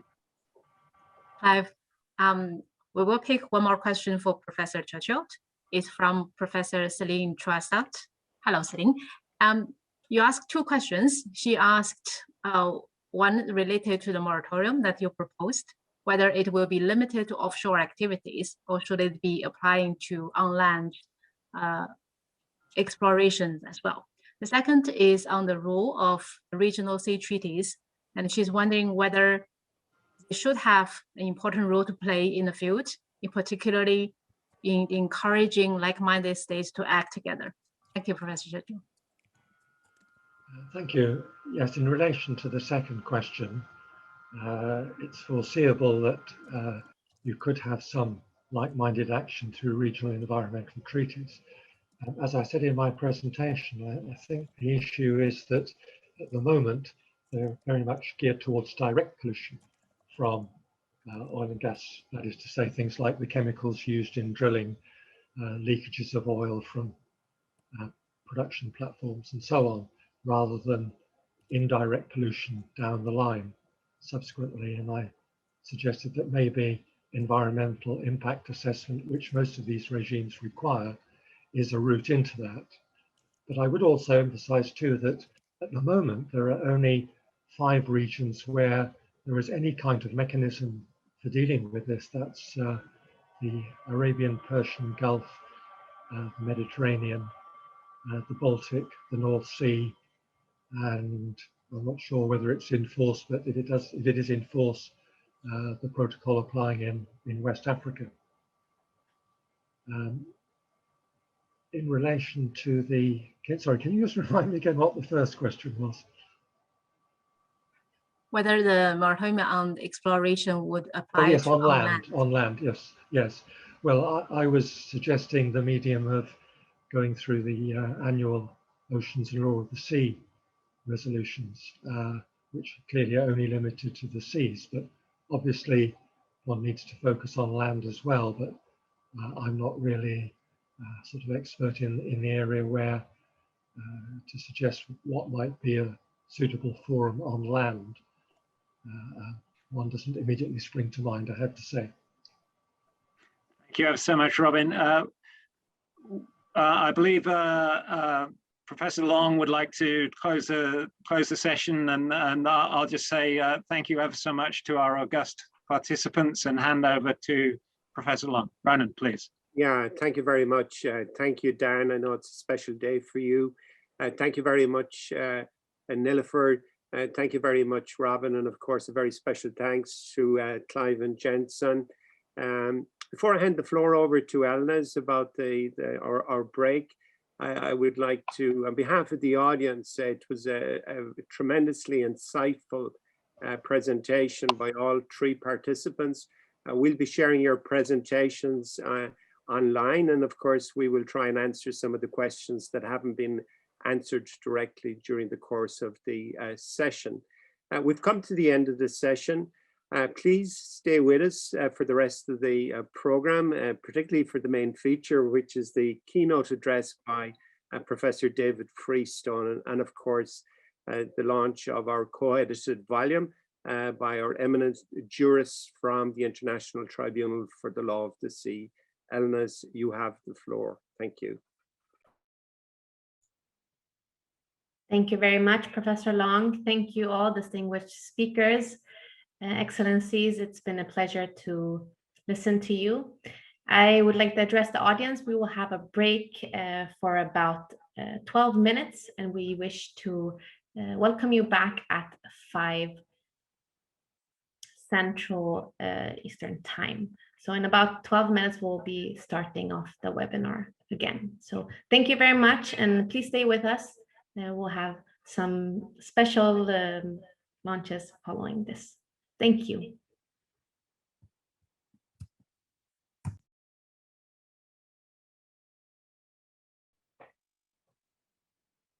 Dear participants, ladies and gentlemen, I would like to welcome everyone back from the break. And without further ado, I will hand over the floor to Professor Long, who will introduce Ambassador Bolton. Thank you very much, Elnas. And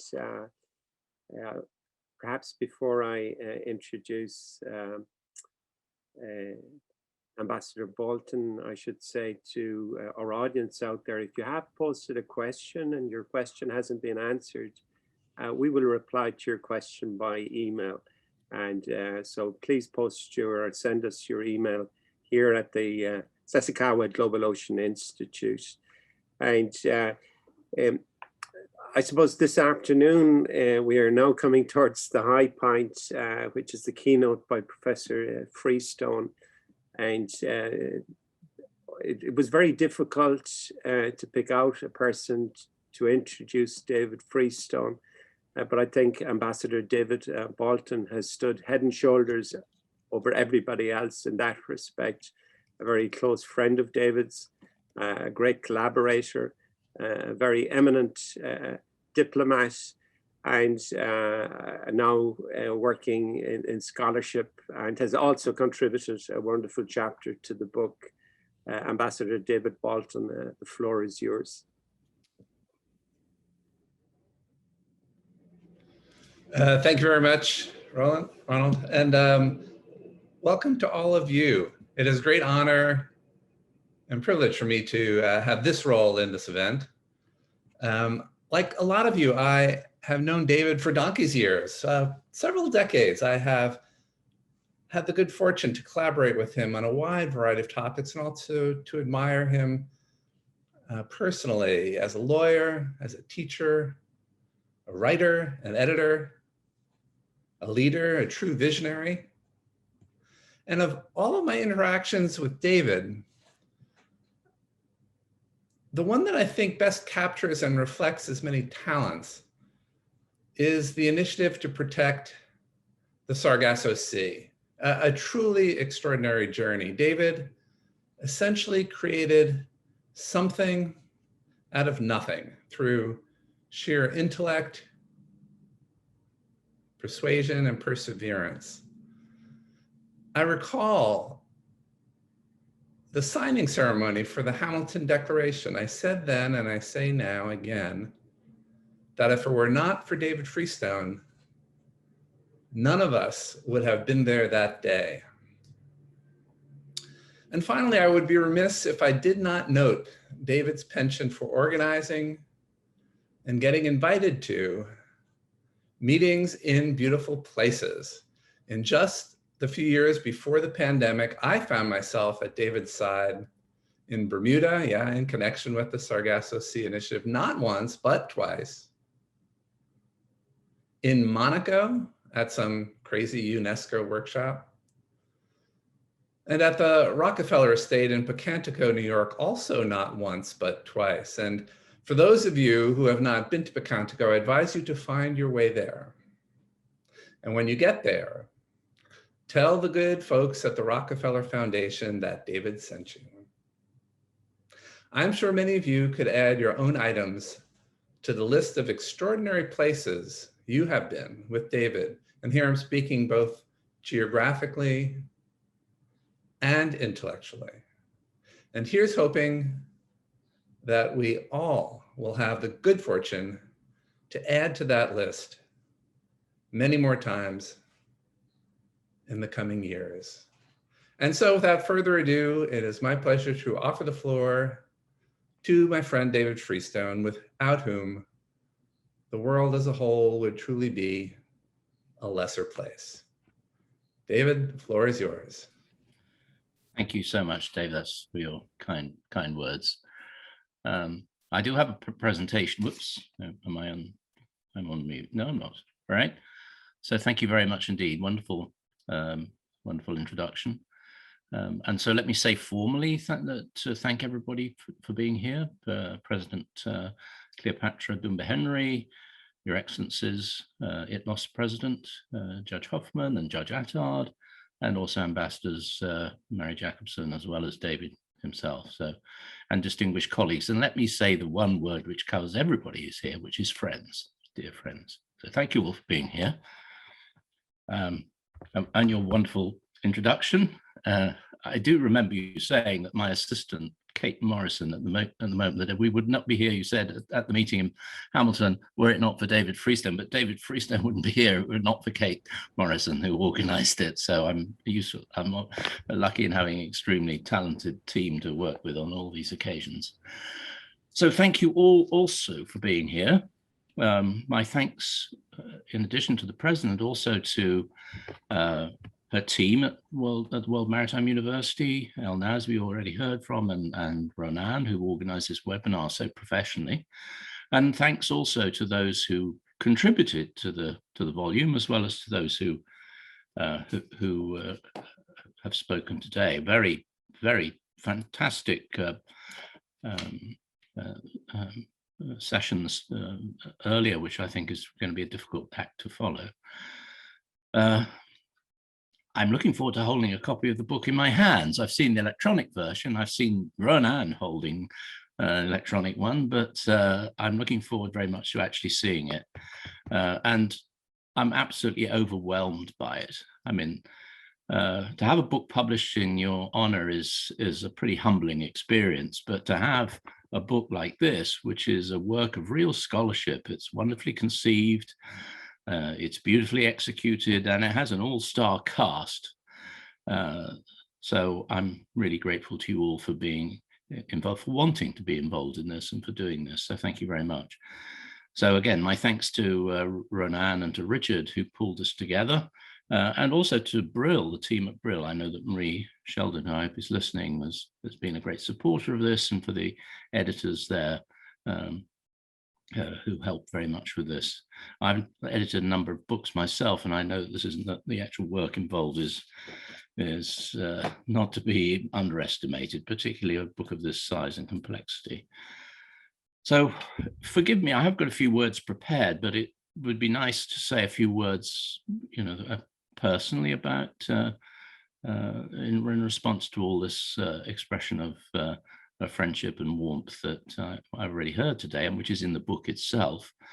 The book does feature a photograph of me, which was taken, I think, when I was just being appointed to the visiting chair at George Washington University.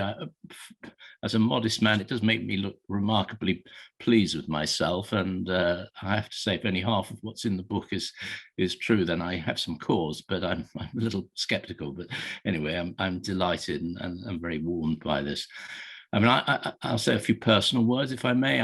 I've been very lucky. I think it's Woody Allen who said, right, 90% of life is just turning up, but it's also being in the right place at the right time.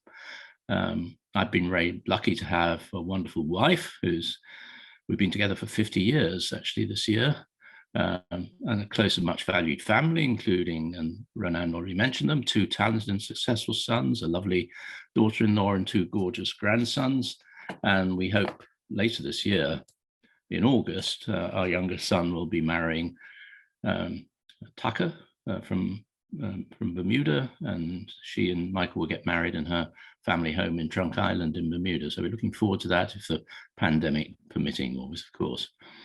So let me give a little bit more of context, if I may, to the background, to indicate what I particularly liked was I'm trying to read the chat, and it's not a good idea to multitask, I think. A little bit of context to indicate how I met most of the people who've been involved in this. And Robin Churchill said that we'd known each other for 35 years, which is amazing. My calculation's the same as well, so that's tremendous. Our early life as a family was spent in East Yorkshire, where we grew up, where I taught at the university in Hull. Both our boys were born in the lovely market town of Beverley, which means, I don't know if that's still the rule anymore, but it meant they could play cricket for Yorkshire. They're one of the few counties that insisted on you actually being born in the county. I don't know if that's still the rule, but they never actually did, but it's nice to know they have the potential for that. And at that, in my days in Hull, Scott Davidson and David Dixon, who are two of the contributors, were my colleagues. In fact, I think I was on the appointments board that appointed them both, and never regretted a moment for that. And David Ong and Soraya Subedi, who also contributed, were graduate students, and then joined the teaching staff, and both gone on to have very distinguished careers. It was Scott who collaborated with the establishment of what was then the International Journal of Estuarine and Coastal Law, in 1986. We were approaching a large number of emerging scholars to be on the editorial board, including, of course, Robin Churchill, Vaughan Lowe, and Tullio Scavazzi. But it was Scott who also encouraged me to apply for the job as the advisor to the Ministry of Foreign Affairs in Antigua through in the late 80s through the Commonwealth Secretariat, which they say that no good turn is left unpunished, because he then had to take over most of my teaching, I think, while I was away. But for 2 years, we had a wonderful time in the Caribbean. And when I was representing Antigua at the Caribbean Environment Program, negotiating the Specially Protected Areas and Wildlife Protocol, my counterpart on the other side of the table was Dan Badansky, then working for the State Department, the US State Department, and Christina Jurdy was there as well. So they've both been close friends for ever since then.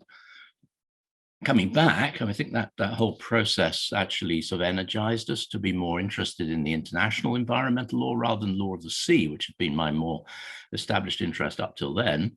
And when I came back, I found a lot of like-minded souls. In 89, Pat Burney, the late Pat Burney, established a working group under the International Law Association to look at international environmental law issues. And the first topic that we tackled was climate change. And I think that book that Robin and I edited that's the first serious legal study of this issues, which I think has many of its conclusions have withstood the test of time. Somewhat naively, perhaps, I had proposed in my chapter on sea level rise that we look at a protocol to the UN Convention on Climate, UNFCCC, bearing in mind that it hadn't been concluded at that time. Perhaps forgive me for that one, but it was a nice idea, but obviously not something that was going to happen. And similarly, the chapter on precaution, which I wrote for that, facilitated an ongoing, very fruitful discussion with Ellen Hay, and we collaborated on a book in 1996 on precaution, which I'm still very pleased with, I think. This 96 was also a time of great upheaval for us, because we actually then moved to the US for me to take up the job at the World Bank, which many have referred to. And living in Washington's a bit like, they say, if you stand in Piccadilly Circus for long enough, you'll meet everyone you ever knew. And Washington's rather similar to that. Lots of people came to visit me. There was an extremely good executive dining room as well, which I had access to. I'm sure that wasn't part of the reason, but that's certainly where David Bolton and I began our long-term friendship. And others like Warwick Gowlett and others came through. Then a young, enthusiastic graduate student, also interested in precaution. So we move fast forward, as it were, to 2008, when I had to retire, mandatory retirement, and I began to look at other things to do. It's a bit like leaving school again, quite anxious. Luckily, you have a pension, but I had to sort of think about what I was going to do. And George Washington University headhunted me to that was the photo that you see in the front page of the volume, to teach a number of international environmental law, but also international climate change law. One of the first courses of this kind in the US, I think at the time in 2008 when I first taught it.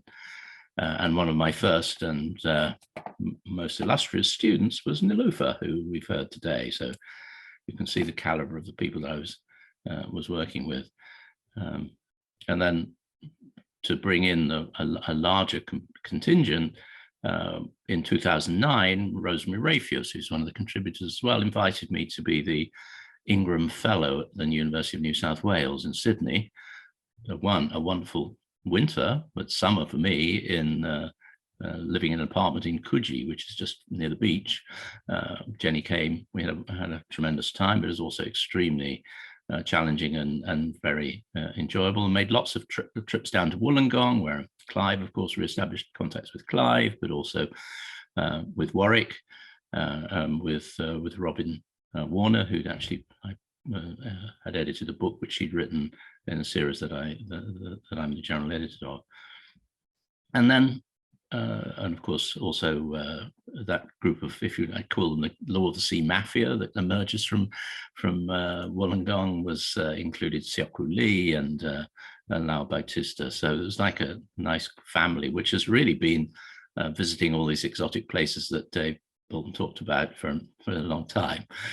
And since 2010, as Dave Bolton said, my obsession has become the Sargasso Sea. So a lot of contributors there have been involved with that. Christina Jurdy still, Ole Varma, Philomena Verlan, who represented the Commission at the Seabed Authority for some years, and of course Dave Bolton, been a tremendous supporter. I supported some of my wild ideas. I remember having lunch asking to really pose the question of whether he thought the US might be prepared to sign a non-binding political declaration on high seas ecosystem. He encouraged me to do that, and we actually have 10 government signatories. All right, so let me say, I've only got 15 minutes left, which should be enough. I'm going to share my screen, and I've got a few words to say about some of the issues which have been made simpler by all the things that have been said before. So how can we help save? This is rather more modest than the title of the article which I published in the 50th anniversary issue of the Environmental Policy and Law.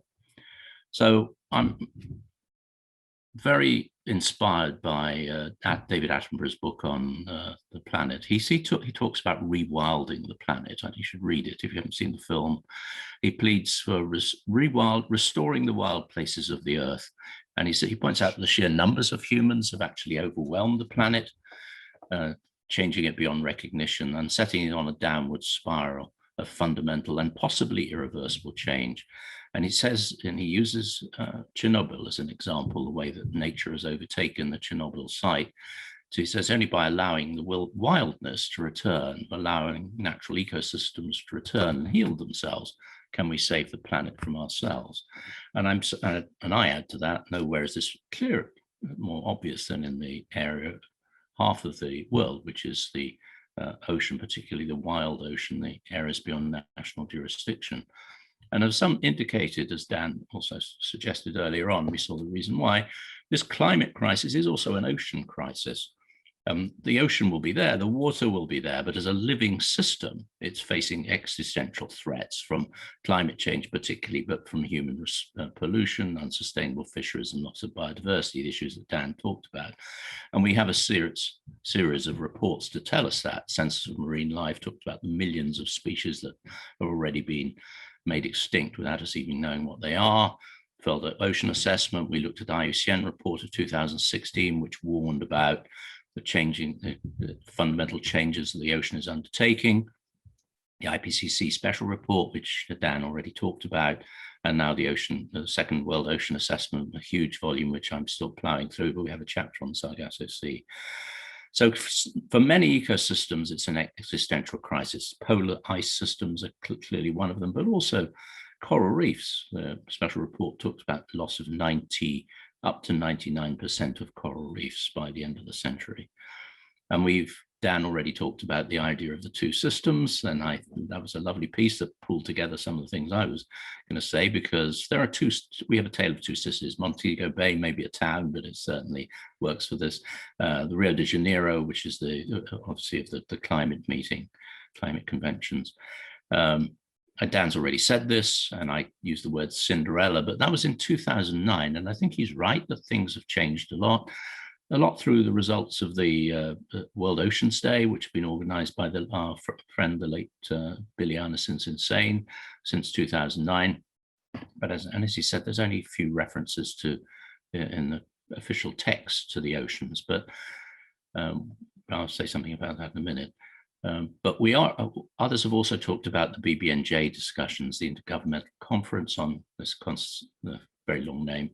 And there are two particular features of that draft agreement, which I think are particularly important for this.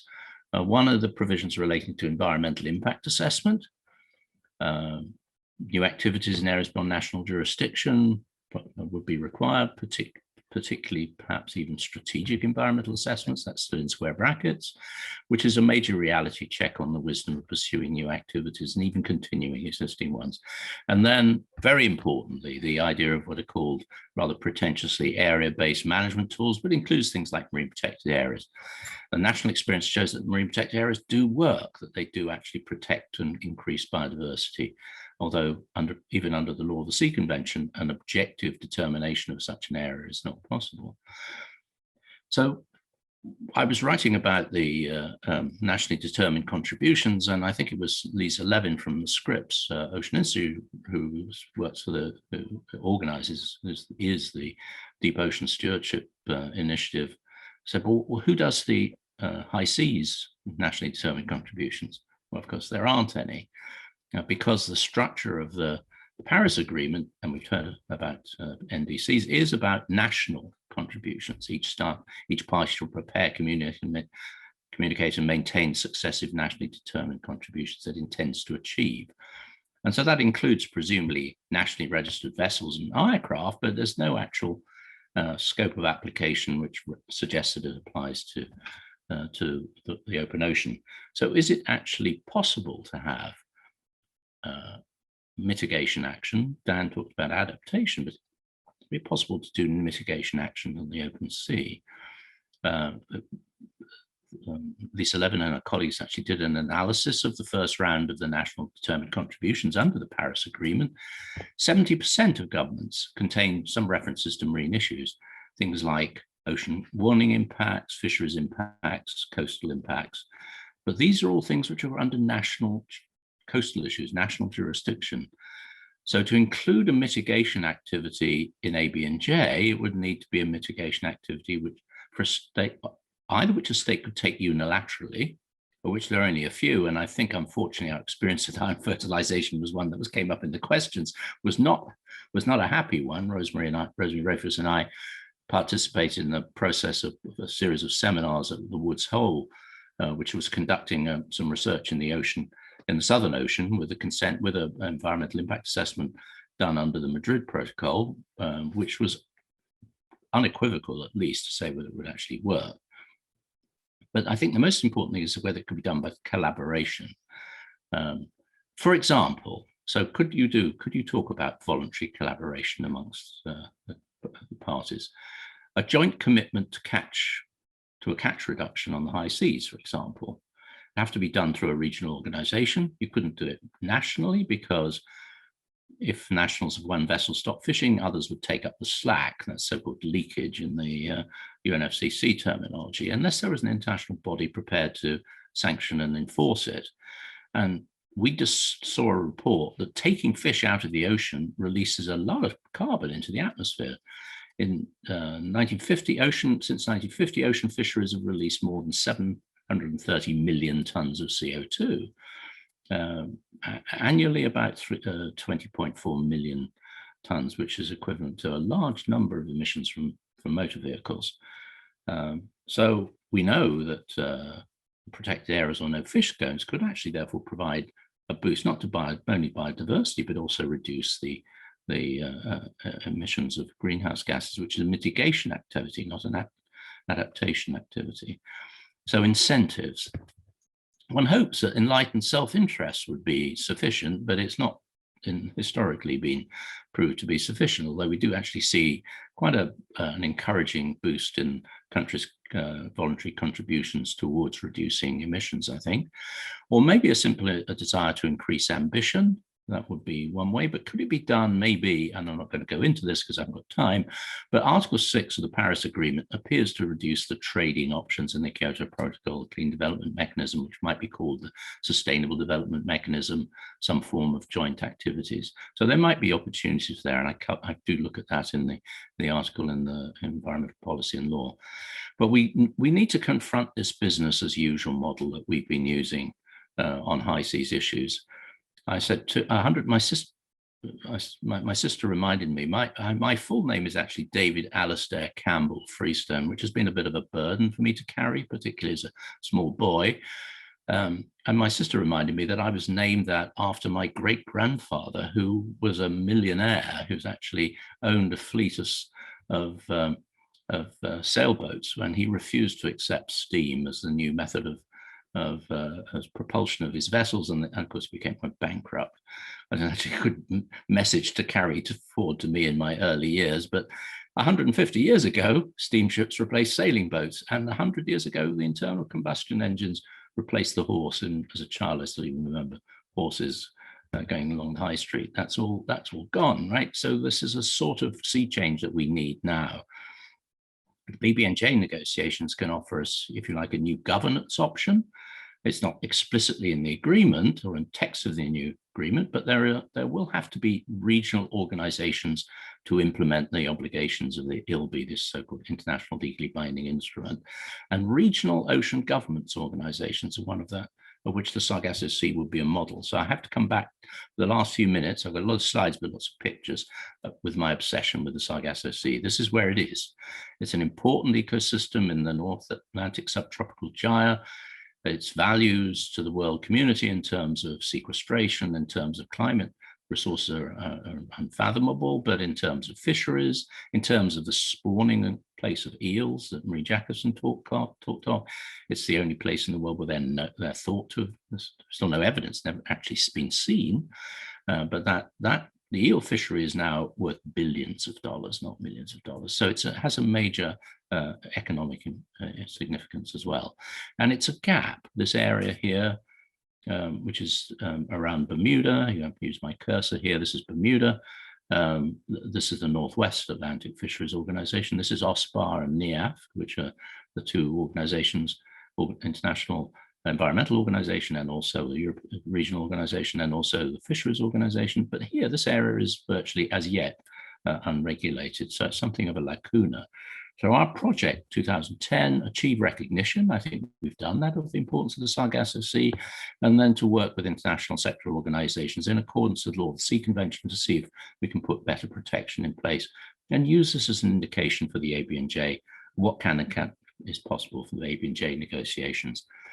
This is a few words about Sargassum, open-based system. So it's a holopelagic algae, which means it doesn't touch the ground at any point. It's really important for the life cycle of many species, eels I mentioned, but turtles in their teenage years spend their early life in the Sargassum, but also for tuna, including the famous bluefin, billfishes and sharks, and lots of lovely endemic creatures, which I'll just go through. Adapted. This is the leatherbacks in the Sargassum, and of course a lot of iconic species as well, like billfishes and whales, and the spawning area, which we think of both the European eel, anguillid eel, and also the American one. The threats everywhere: pollution, discharges, spills, fishing, plastics, possible harvesting of Sargassum, the introduction of exotics from a lot of vessel traffic. Climate change, I should have put that first, shouldn't I? And ocean acidification, but also possibly deep ocean mining on the Mid-Atlantic Ridge, which is to the east of it, and possibly cables. 2014, David talked about the Hamilton Declaration. We now have 10 government signatories. This whole idea over a lunch some years ago with David. These are the 10 governments that have signed, and a number of other governments are interested, including Sweden, Netherlands, South Africa has even been attending all our meetings. It's very light structure. And these are the areas that we're looking at: recognition, but also fisheries and fish habitat. We're looking at impacts from fish to shipping, impacts to seafloor, seabed from mining, but also from other impacts as well. Conservation of migratory species, including eels, and then also the way in which you can actually monitor this by remote sensing. And these are our partners. So we already have more than 30 signed up collaborating partners in this venture, which are NGOs, private sector, as well as international organizations. So my time's running out, so I'll say a few words about where we are and how I see this going forward. We just were awarded some considerable work and a lot of papers to fill up, a $3 million grant from the Global Environment Facility, the first ever grant to a high seas ecosystem made by the GF, which I think is a great achievement for all colleagues who've been working on this.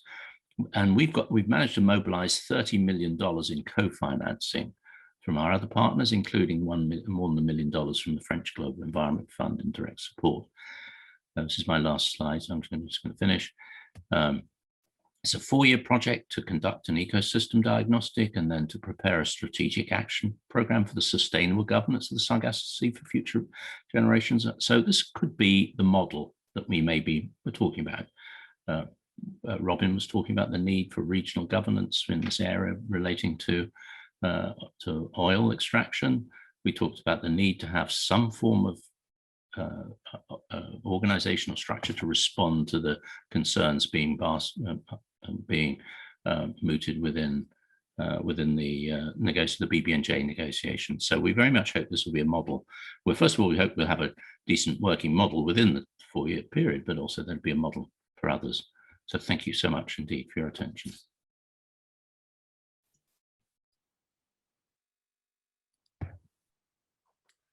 David, thank you very much. I know it's been a very emotional day for you and for your family. Ladies and gentlemen, we've now come to the high point of proceedings, and that is the book launch by Judge Albert Hoffman, President of the International Tribunal for the Law of the Sea. He will be introduced by an eminent colleague of his, who is very much an architect of international regulation on climate change, an eminent scholar on all matters concerning the law of the sea, and that is Judge David Attard, President of the Chamber for Marine Environmental Disputes of EATLAS, and Director and Professor of the International Maritime Organization, a Maritime Law Institute in Malta. I know that it has been a very busy day for both jurists.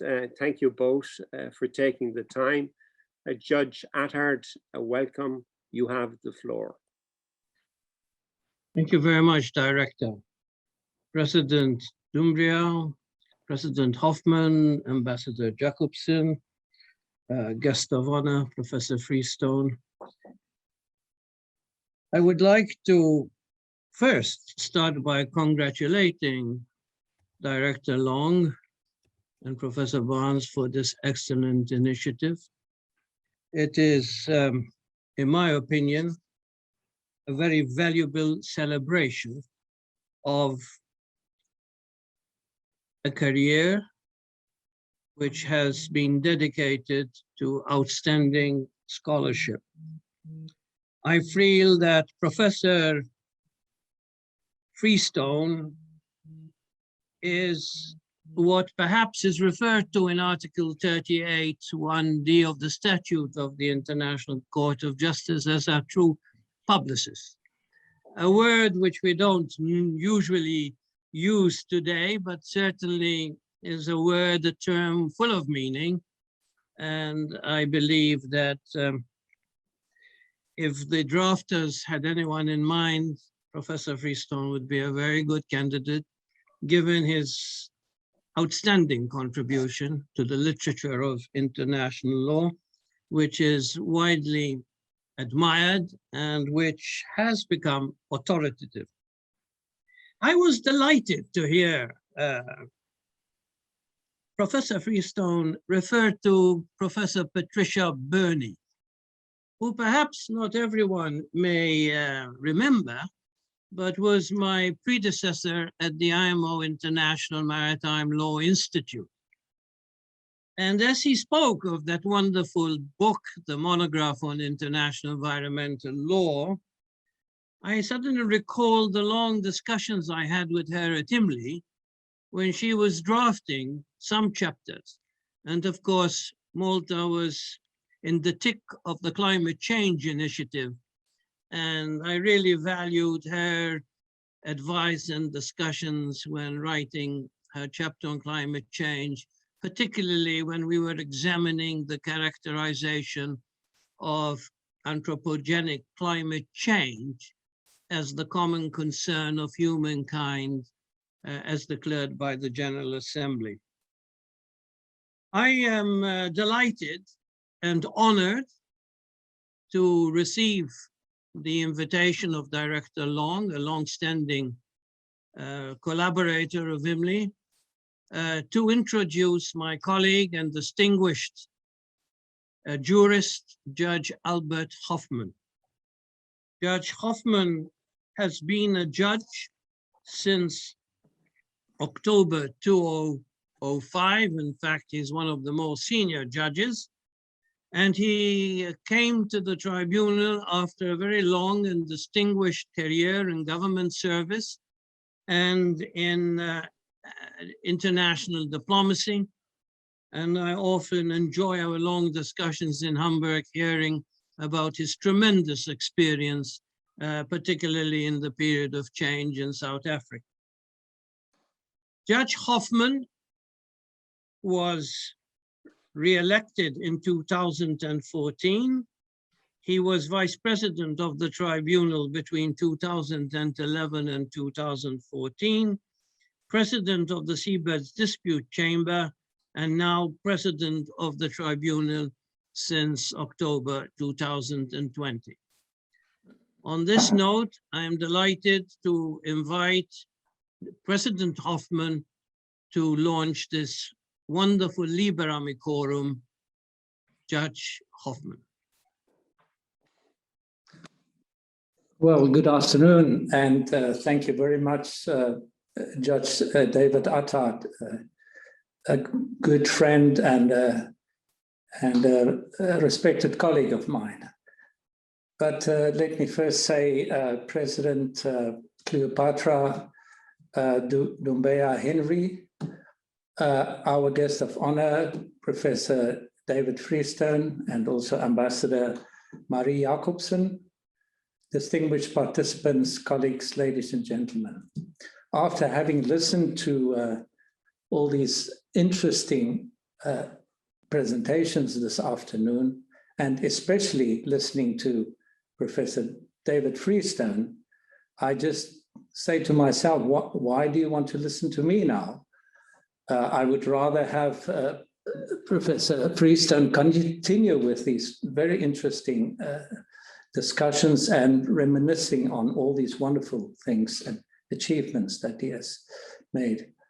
But nevertheless, it's a great honor for me to have been invited to say a few words on the occasion of the launch of this festschrift, Frontiers in International Environmental Law, Oceans and Climate Challenges, a collection of essays written in honor of David Freestone.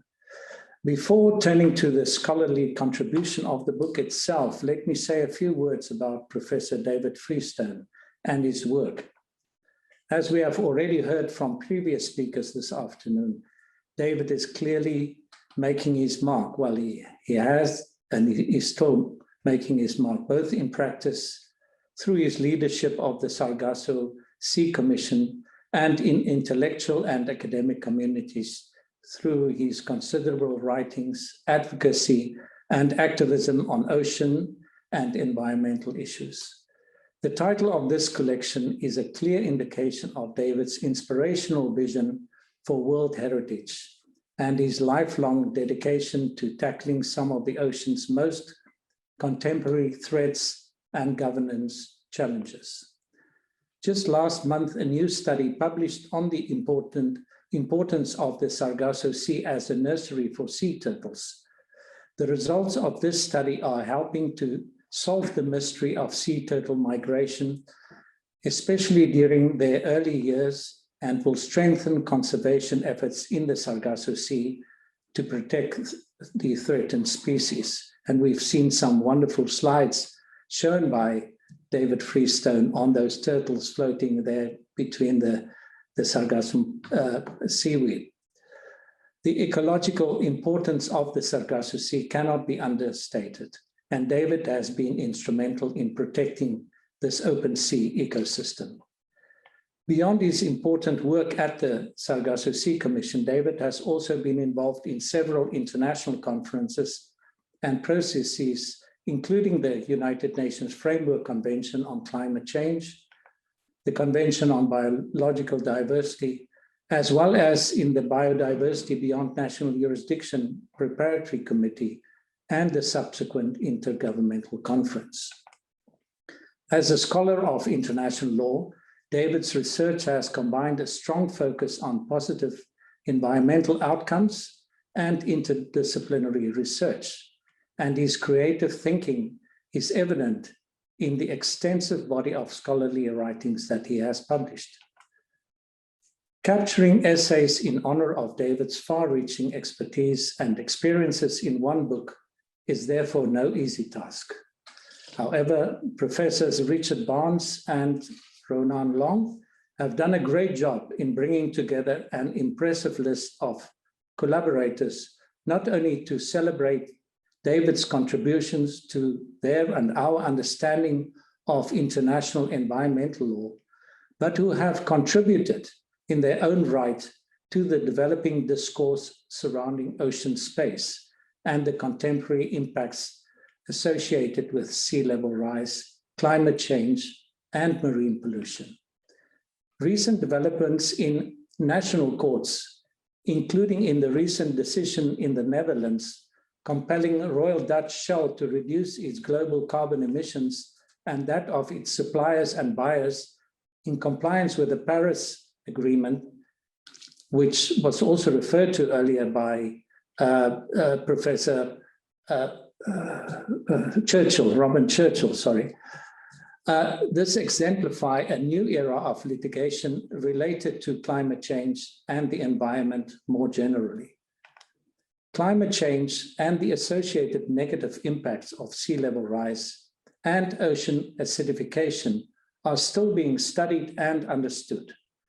However, as it is clearly highlighted in this book, these impacts are certainly not hypothetical, and this new era of litigation, quoted, is a direct response to humanity's increasing demand for the need both to adequately regulate the environment and to peacefully settle disputes that may arise from our increased interaction with and dependence on the Earth's resources. The wealth of contemporary topics discussed in this festschrift bring into question whether international courts and tribunals need to adapt and become more innovative in settling international disputes and protecting the environment. For its part, the tribunal has remained active in developing principles fundamental to the sound regulation of the marine environment. For instance, in the Max Planck case, the tribunal considered that the duty to cooperate is a fundamental principle in the prevention of pollution of the marine environment under Part 12 of the Convention and general international law. In the tribunal's first advisory opinion concerning the responsibilities and obligations of states sponsoring persons and entities with respect to activities in the area, the Seabed Disputes Chamber observed that the precautionary approach has been incorporated into a growing number of international treaties, and in the view of the Chamber, this has initiated a trend towards making the precautionary approach part of a customary international law. The tribunal's findings on other key notions, such as the duty to cooperate, environmental impact assessments, and the obligation of due diligence demonstrate the tribunal's ongoing role in clarifying important aspects and opening new chapters for the judicial settlement of disputes relating to the marine environment. Pronouncements on these key environmental concepts have stood the test of time, and the tribunal remains willing and able to actively engage with concepts relevant to the protection and preservation of the marine environment. Several chapters in the book ask important questions concerning the responsibility and liability of private corporations in their use of the sea, as well as the rights and obligations of states vis-à-vis the rights and obligations of other states in light of new and creative uses of ocean space. It is here that topics associated with the relationship between the law of the sea and the international climate regime are gaining prominence. Indeed, as Chapter 12 acknowledges, the interaction between the two regimes is traditionally scant. However, ocean-based negative emission technologies, such as artificial upwelling, ocean fertilization, or carbon capture and storage, which was also referred to by Professor Daniel Badansky, these may require different actors and users of the ocean to cooperate in evaluating the risks and benefits related to one and the same negative emission technology, perhaps presenting new opportunities for the law of the sea and the climate change regimes to interact. Mention can also be made here of the ongoing work to adopt an international legally binding instrument under the United Nations Convention on the Law of the Sea on the conservation and sustainable use of marine biological diversity of areas beyond national jurisdiction. The negotiations for this instrument are set to continue later this year, and while we await the final outcome of the negotiations, it must be acknowledged, as is done in Chapter 15 of the book, that the precise boundaries of what constitutes the marine environment can never be firmly fixed because of the myriad of spatial, temporal, physical, geochemical, and biological characteristics that require connection for the marine environment to flourish. Crucially, the establishment of any new instrument must sit well with the obligations set forth in the Convention to protect and preserve the marine environment, and the pressing imperatives of furthering international cooperation to maintain and improve the environment. Just as this important collection of essays explores the different, frontiers of confronting our understanding of the oceans and climate, so too will international courts and tribunals be confronted to adapt and respond to new challenges associated with the peaceful settlement of disputes under the Convention. One of the best examples where the tribunal has been a frontier actor, if I may use the words from the collection of essays, may be its decision in the delimitation of the maritime boundary between Bangladesh and Myanmar in the Bay of Bengal, where the tribunal broke new ground in delimiting the continental shelf boundary beyond 200 nautical miles before its outer limits had been established. The decision has been widely acknowledged as a careful balance between continuity and change. Subsequently, the tribunal's innovative jurisprudence has been followed by other international courts and tribunals. Before closing, let me highlight once more the importance of each individual chapter in this festschrift. The authors have done a remarkable job of synthesizing the different frontiers associated with ocean governance and climate change. The international obligations owed by states in undelimited maritime areas, the governance challenges associated with fishing, navigation through through an ice-free Arctic and the implications of climate change on sea level rise are but some of the contemporary issues highlighted. All of these issues represent frontiers in their own right, just as David has done for more than 40 years, provide important insights into developing our knowledge and understanding of climate change and oceans governance. I would like to once again thank the organizers for inviting me to launch this timely collection of essays, and to again congratulate Richard and Ronan, the co-editors, for taking this initiative to produce an outstanding piece of scholarship as a fitting tribute to David Freestone, a true visionary in modern oceans governance. Thank you very much.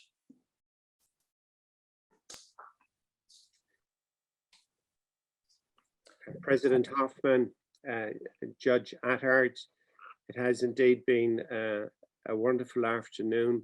I know it's been an extraordinarily busy day for you both, but I think it has been a very fitting closing to the formalities to honor the wonderful David Freestone.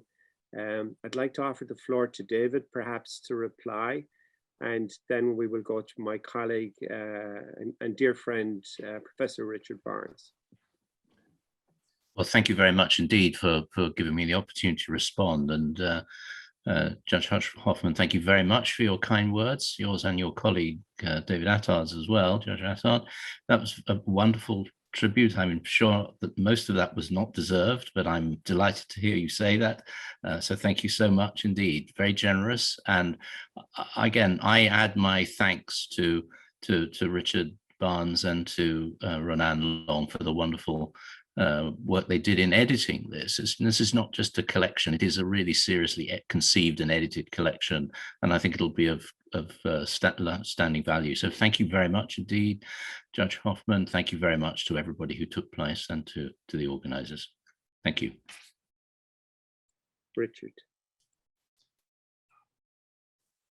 Your Excellencies, thank you for your very, very kind and considered words about our book.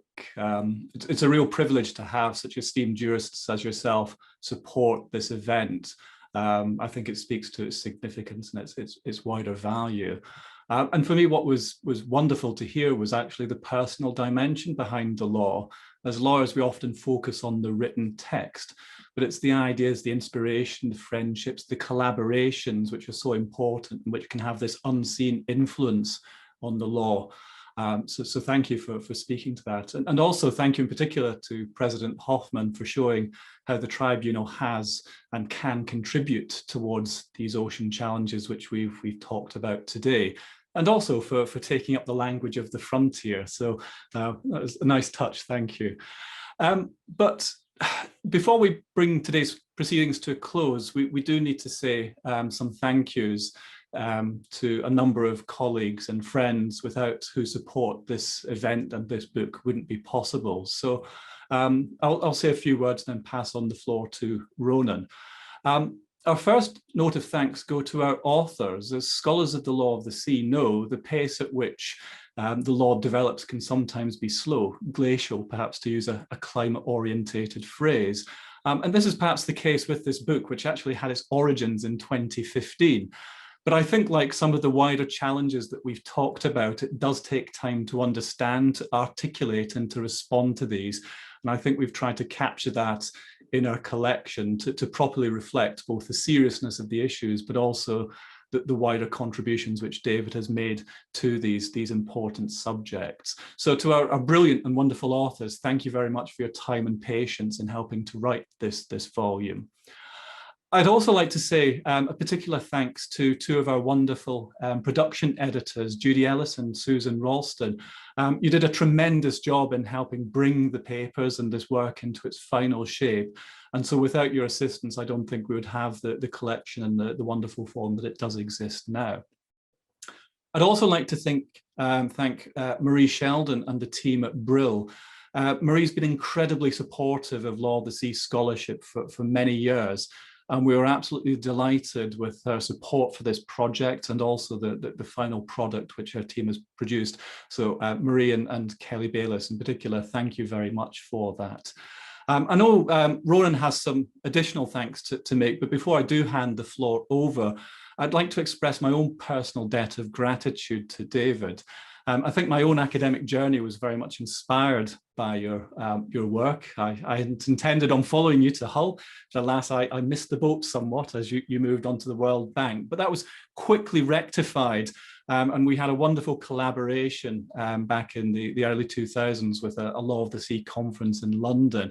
And that, I think, for me, very much reflected David's personal commitment to kind of developing scholarship and helping build next generation of research and scholarship onto these issues.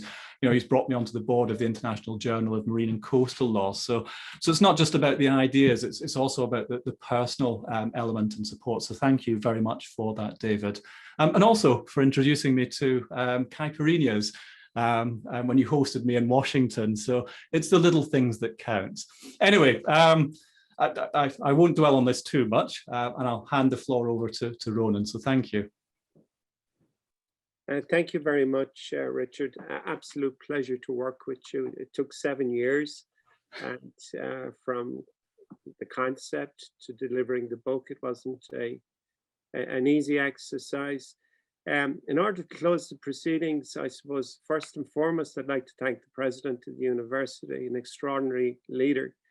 I'd like to thank our distinguished ambassadors. I'd also like to thank all of my colleagues here in the university, as well as David, of course, and his family. President Hoffman and Judge Attard for your wonderful leadership and judicial wisdom in the tribunal, and the fact that you would join the forum this afternoon to honor such a distinguished colleague speaks volumes in itself. More locally here in the university, I would pay particular thanks to Elena's, Jill, Mercedes, Flora, and Maya, the real team behind the presentations and the real team behind the event today. A job that was delivered with panache and style and very professional. Most of all, I'd like to thank the audience, and it's a fitting tribute to you that we have over 140 people still with us 3 hours later this afternoon. We hope to see all of you in person at our university, if circumstances permit. In the meantime, stay safe, stay healthy, and happy World Oceans Day. A very goodbye from Malmo. Thank you. Thank you.